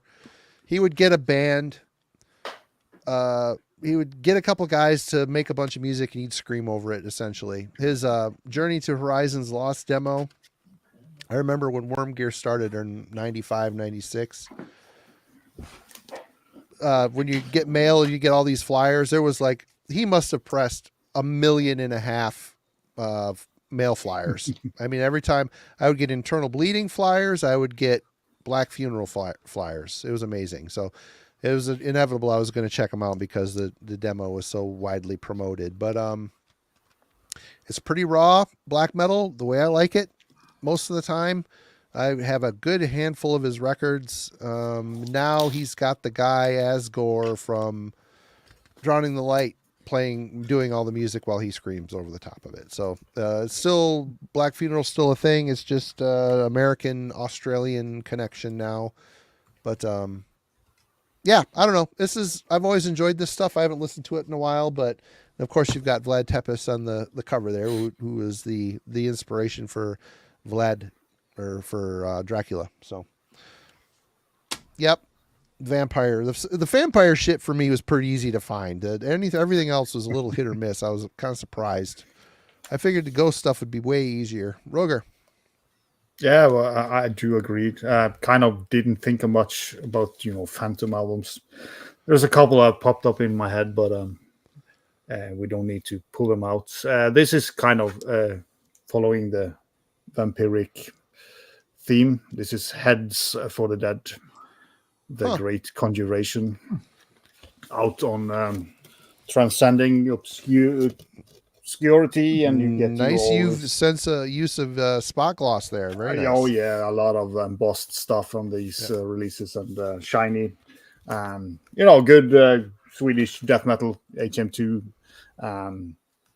Nothing like fantastic or stuff like that, but it's just a solid album. I prefer their previous album. I won't buy the next one to say that. I kind of had enough of this band, but the previous album is better in my opinion. Kind of repeating themselves a little bit too much on this album, I feel, but still an awesome cover. So kind of fitting. But as I say, very shiny stuff from Transcending Obscurity. Cool presentation for sure. Yeah. Mm-hmm. I won't pull out the vinyl because it's shit colors. Do you want to see it? I don't care either way if you want to. It kind of fits with the cover, but man. Yeah. It looks all right. It's cool. I think it's butt ugly. But. I know what you're saying. There's something beautiful about a pure black normal record, Yeah. Alrighty then, Alan. All right. Sorry, once again, hanging out over here in the chat, people making some good recommendations. Discuster, I've got that Bombarder pulled up over here in a separate tab, so I will check that out later. Thanks for the recommendation. All right. Again, pulling the last couple of things here, but we've got not the newest album, but a recent album by Altar of Oblivion called Seven Spirits. Doom metal band, traditional leaning, little hints of epic vibes about them. They've been around for a while and been a pretty consistent band. They've gotten a little better. They've had some really strong releases with time. Marty and the guys on the Wednesday Album Club covered their debut album a few weeks back. And I like that one too. With that one's Sinews of Anguish. Seven Spirits is much more recent in their catalog. They released one earlier this year. I don't recall the title. It's got a World War I theme to it. And several folks in the YouTube heavy metal community have sung its praises. I've heard it a couple of times and it is quite good. I just haven't sat down and played it enough to really get to know the album. But I've always kind of liked them. Their vocalist has kind of a unique inflection to his voice. I guess it's just, the accent he's got there. Where are they from, Marty? Are they Dutch? I think so. I can't remember. I think they're Dutch. I think so. I might be wrong on that. But very cool band. They kind of get a little bit lost and overlooked with, because there's a lot of good Doom and Doom. Yeah, bands. Denmark. Thank you. Yeah. There's a lot of bands that operate in this style. Altar of Oblivion's always kind of been on relatively smaller labels. They had several things early on, like on Shadow Kingdom Records, and then they've moved around a little since then. This particular one's might have been the last on Shadow Kingdom. But yeah, very cool band. If you want something good to check out by them, they did just an EP. It's called like the Barren Lands or Barren Grounds. Short EP. So you see it in distros a lot of the time, and it's only, like $6 or $7. And it's extremely good. All the tracks on it are really top-notch stuff. So yeah, if you're a fan of that kind of stuff, Seven Spirits is also a good album. But I would probably say start with the EP as a cheap way to check out some of their stronger material. All right. Well, it was mentioned earlier. I didn't grab them because I figured Ellen would, but you got Deceased. I left it for you. Yep, I knew you'd have it. I mean, all the things that King writes about. I mean, horror movies is his thing, and he showed a lot of suspenseful tales on here. And then of course you got Fearless Undead Machines, which is basically a concept album, kind of loosely based on the Romero's, Dawn of the Dead. Dawn of the Dead. Yeah. So zombie themed here. You got a cool Wes Ben Scotter cover. Yeah. King. And also, I was going to pick earlier October 31 record too, but I ended up leaving it on the shelf. So that's King's other band named October 31. So more of a traditional metal thing. In fact, Tony, who passed away from the motorcycle accident from Twisted Tower Dyer, was in October 31 for a minute. I saw them playing Kalamazoo with him on vocals, and he was great. What a great singer, 100%. Oh yeah. But yep, there you go, Roger, you're back. Yeah, I've seen in the chat, Cerberus Phantoms have been mentioned. That was one of the albums that popped into my head when the stream started, and why. So great. And yes, Wade, trombone in black metal does work very well. Which is odd, but it does work. Yeah, for especially for that band. I won't say in general, but yeah. This one is again a cover, and it's 1914 with Where Fear and Weapons Meet. Great band. Yeah, cool fantastic. album. Yep, fantastic album album cover too. So yeah. So I kind of pretty fitting. Great artwork, great band, and they remind me a little bit of Hypocrisy. Their style, melodic. They do kind of have a little bit more death metal-y sound to their music, more heavy in their guitars. So yeah, definitely have some of that. They were supposed to play in Inferno 1 year, but had to cancel due to certain things happening in the world. So yeah. Hopefully they will get on the road soon. But yeah, fantastic band, and kind of all these lyrics, it's about, death and ghost and, things you see in the trenches. So kind of fitting for this theme as well. So yeah. Yeah, that's a very cool album. They do a lot of homework on their subject matter. It's pretty impressive. Yeah. He reads books, and he's read letters, from soldiers have written letters, and just a lot of work going into that band with the lyrics. So yeah, I can really respect the work they put into it, and it translates really well. They find a good way to work it into the music. All right, Ellen. All right, this is the last one I have.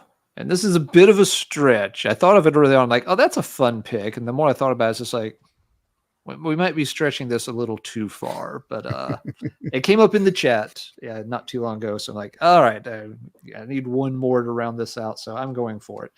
We're doing, ghosts and spirits and stuff. What about a spirit horse?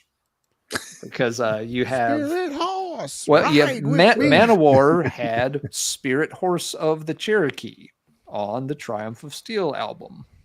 So it's technically a spirit, even though it's a spirit horse. The song is more about, the whole Cherokee experience, with the Trail of Tears and such. So yeah, very sad, grim material for sure. Triumph of Steel, the last of their big Atlantic albums. For most people, kind of lose interest in Manowar around this period. It's not their best album. I still like it though. The way it starts is stupid, but yeah. The opening track is ambitious. It doesn't quite come together. And the solos. The solos are just don't work and drag out the song past what it needs to. At the same time, I will give them a lot of points for opening the album with that whole Achilles track, Agony and Ecstasy, in 8 parts, and it's 28 minutes and 37 seconds. And this is a release on Atlantic. The legend, which I can't confirm, the legend back in the day always was that Atlantic was wanting them, of course, to just do like another Kings of Metal thing. Keep give us something more saleable. We can make some videos out of. The band was already sort of in a bad mood. If I remember right, their drummer around this time was starting to have health issues and stuff. Actually, I'm not even sure he performs on this album.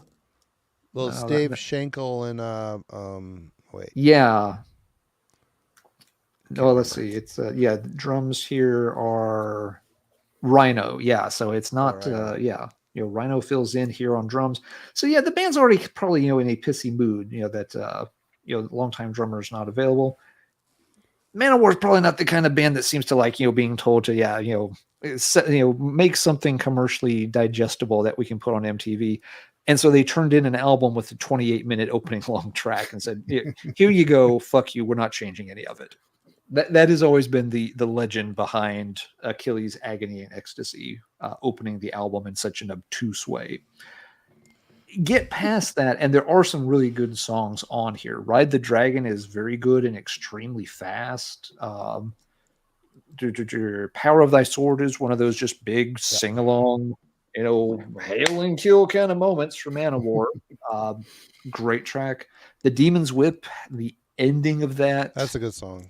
Is really fast. Good. It's a fast song too. Yeah. The BPM at the end of Demon's Whip, I forget the exact number, but it's over 200 BPM, which for a band in that age works great. And Closer, Master of the Wind is just one of those big glorious soundtrack kind of songs that they're so good at. Eric Adams' voice works on really well. So there is a lot of good stuff on this album, even though there are some misses along the way. But yeah, but technically, a spirit horse is a spirit. True. Even if it's a horse, and even if the song doesn't really have anything to do with spirits. So a little bit of a goofy pick, but how often do you get to pull out Triumph of Steel and talk about it either? So I will close with that one for the night. If you and Roger still have a few to show, by all means, go right ahead. But little known fact. I will lay the topic to rest. Little known fact, you say Manowar 3 times and Jason Hook oddly appears. It's amazing. Didn't know Be that. careful though, he'll rearrange your album collection by how he feels about them. He'll shuffle it like for 52 pickup. This is me stretching here on this pick, but I'll just throw my 2 right now. I got 2 left. I'll do 2 more. If you got more than that, Roger, you can rip through them. That's fine. Diabolical Summoning by Sinister with Leviathan, which I believe is a H.P. Lovecraft reference. Isn't Lovecraft the creator of that? Leviathan has biblical roots. Oh, has biblical roots? Okay. Mm-hmm. Well, see, I don't read that crap. Not enough pictures in that book for me to read it. Okay, like for Christmas, Marty, you're getting like the Jesus and Pals coloring book. Oh, great! It's like the Silmarillion. I'll make sure it has the Leviathan story in it for you. The Silmarillion. It's like the Middle Earth Bible. I tried reading that too, and I got about as far as that as I got into the Bible. Anyway, yep. I love Cross of Styx. It's my favorite Sinister. That and Afterburner. This is classic, but they shifted their sound a little bit to the American. This one, they adapted more of an American brutality, I think. And we can't do this without talking about Venom, Countess Bathory. Mm-hmm. I picked. What was else on here? There was something else. Don't Burn the Witch. Yep. And this one, At War with Satan. I grabbed this one for Lady Lust. You have to have an evil woman on here, right? Yeah. And, what a great song. I always love it. It's a 12-inch version. I always love that song. And what else do we have here? Yeah. Some Venom. There you go. Roger, what you got? I choose this for the cover. Hell Ripper. Oh, yeah. Looks grim and wither hags. We kind of a ghosty figure or figures. So thought it was suitable. Kind of like Marty, pulling out some straws. Yeah, right. I'm just amazed. Also, I mean, that Hell Ripper shit's good, but the English boys love that stuff. And it just reminds me of Toxic Holocaust. For me, it's only this album. The albums before it's just like, it's good, but it's nothing special. But this album, he really kind of nails it. It has to do with the guitar work. I think it's just very well done. But, the albums before this, it's kind of just, for me, not so interested. But this album is actually really good. I can pull out another one, but that's more haunted vocals. Do you know what I'm thinking about? Don't know. Oh, yeah. Bethlehem with the Dictis Landferman. he sounds possessed. He does sound possessed. Yep. So I thought it would fit, just fantastic album and insane vocals. So yeah, I have a couple of more, just like more of a moody, like Unholy. That is Second Ring of Power is one of my favorite albums. Yeah, of all that's time. fantastic. But this is kind of more spooky and creepy sounding. And also was listening to this the other day. Auto at Cow is kind of also a goofy sounding album.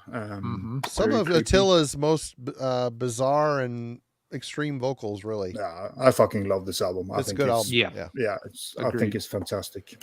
But I also kind of that's Primordial, Spirit, the Earth, the Flame. I almost pulled that. Creator, Phantom, Antichrist. I mean, oh, I forgot about that one. Yeah, stuff pops up in the head when you're sitting here. It's so easy when you're. It was like I was like, I have 4 hours, plenty of time. That's more than I usually take. And I'm like 3.5 hours in. I'm like, shit, I've got 5 things here. This sucks. I've been looking the whole time. Yeah. Yeah, I pulled out like 20 easily, and then it was kind of totally dry. And but I kind of not thinking about spirits and phantom. Those words were kind of lost to me. So they would probably be easy to find. I also had 3 bands with ghost names, but they are kind of in a pile on the floor, so I couldn't find them. It's kind of a band from Poland that's called Ghosts. Another one that I'm not sure where are from, and also Ghost Storm, which I think was from maybe Latvia or something like that. I don't know. So had those in the collection, but as I said, I know where they are, but they're in the middle of 2,500 CDs on the floor. So. Oh, that's gonna be a sweet project finish though when it's all done. Anyway, yeah, it's just 5,000 CDs to categorize. So piece of cake. Let Jason Hook do it for you. You'll never find any of them again. Crazy. Okay. I think we got there. And I want to say I'm very proud of all 3 of us because none of us went for the lowest hanging fruit and chose an album by Ghost. I don't own an album by Ghost. Neither do I. And I can't stand the band, so I would never pull them out. It would have been the easiest thing to do. And yes, even though we all maybe struggled a little bit here and there, none of us went for the obvious one. I skipped Merciful Fate too. I mean, I picked a King Diamond song, but you have to. Yeah. But I was sure some of you would pick Merciful Fate because I don't have to pull that out. But of course, it should have been there. But there's Good probably deal. who's Ghost? Yeah. Exactly. Yes, but it's a Polish death metal band from I think around 2000. Pretty good. Yep. I much prefer Repugnant. Anyway. That album is pretty good. I've been meaning to take that back out and play it. I haven't heard it in a long time. Yeah, that was it. Draped in Cerecloth, the demo that was really ripping. That was some of Tobias Forge's most killer shit. But whatever. I mean, the guy's filling arenas and he's making a lot of money and he's playing music and doing his thing. Yeah. So I'm not going to sit here and shred it. People dig it. I don't hate it. It just isn't for me. Exactly. I mean, I like other things like Sabaton and shit that I can't, and Kiss, things that I have no. If you live in a glass house, you don't throw stones. That's right. Indeed. All right, Roger, thank you so much for joining us. You rule, man, as always. For inviting me once again. Always fun to be here. So. Yeah, it's always great having you on, and you always show all kinds of great stuff. Again, folks, if you've somehow never checked out Roger's channel, there's a link down in the description. Take you right to it. He's got tons and tons of cool stuff, as you've seen if you've watched most of this video. Amazing collection. Absolutely. Lots of good stuff to check out that you've probably never heard of. Even if you're pretty hardcore, Roger's more hardcore than you are, so go check it out for sure. Yep. And of course, to the chat, you guys and gals have been amazing as always. Thank you so much. We have the best chat on the YouTube Metal Club and we appreciate you every week, 100%. Absolutely. Yep. Alan, what do you got coming up next week? Show notes. I don't know. I've got several videos in the can for Let's Talk Metal, so I will pick one and we will run with it. I have not decided which one. I might do some. I've got some old demo stuff put together in a video. I've got a couple of band retrospectives. So we'll see what feels right when the time comes. What album do y'all have for Album Club next Wednesday, Marty? Oh, one of my favorites. Beyond the Wandering Moon by Eternus. I dare I say overlooked classic. No one talks about this album, but it is amazing. 100% amazing. And me and Kellen are going to get into a shouting match. He's going to tell me that this is straight up black metal, and it's not. It's not. It's not black metal. It's got the touch. It's got the kiss. It's got the sprinkling of it, but it's they're tuned too low, and it's one of the first Blackened death metal albums out there. Yep. So please, so you can just do your homework. You can just tell Callum that I said it, Yeah. so it's the law. So that's going to be a good conversation. And Alan, what do you have next Friday? I'm going to be drunk in the woods somewhere. Yep. Well, Kellen will be here, so he can yell about Eternus some more when you're not here to defend yourself. Right. But yeah, for next Friday night, it'll be myself, Kellen, and Rick from the Dreadful Minutes, and we are going to be talking about doom metal in general. It's actually been a pretty big year for doom metal releases. There's been a lot of bands put out really strong albums, some older bands and some newer ones. But we're also going to kind of discuss the genre overall. It's a genre that doesn't tend to get discussed as much as, say death metal, black metal, or thrash metal. So we're kind of going to, pick at the genre a little bit and figure out, what are its strengths? What holds it back? Why doesn't it seem to get quite as much love as some of the other heavy metal styles? And, we'll probably show off some old favorites, but also, talk about this surge in doom metal. I think of all the genres, this year has been a year of doom, more so than some of the others. There's been a lot of, death metal that comes out, but a lot of it has felt kind of samey. And, black metal feels like last year was a big black metal year. This year, it feels like it's maybe been a little more sporadic. There's always good releases, don't get me wrong. But this year, it feels like a lot of the doom bands really rolled out some strong stuff. And, just month after month, it's almost every month there's been some notable doom release, which hasn't happened in a while. So that is what we will be talking about next Friday night. We'll dig into all things doomy. All right. And as you can see by the message that we have posted up on the screen, just how wrong Kellen is. Yeah. It's like we're going to go back to the whole Witch Hazel is a metal band.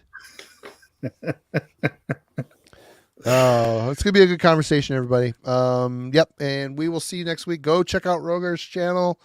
And I just sent you a link, Kellen, if you want to fight about it in the dugout. We'll be here. All right. Talk to y'all later. You all rule. We'll see you. Take care. Cheers.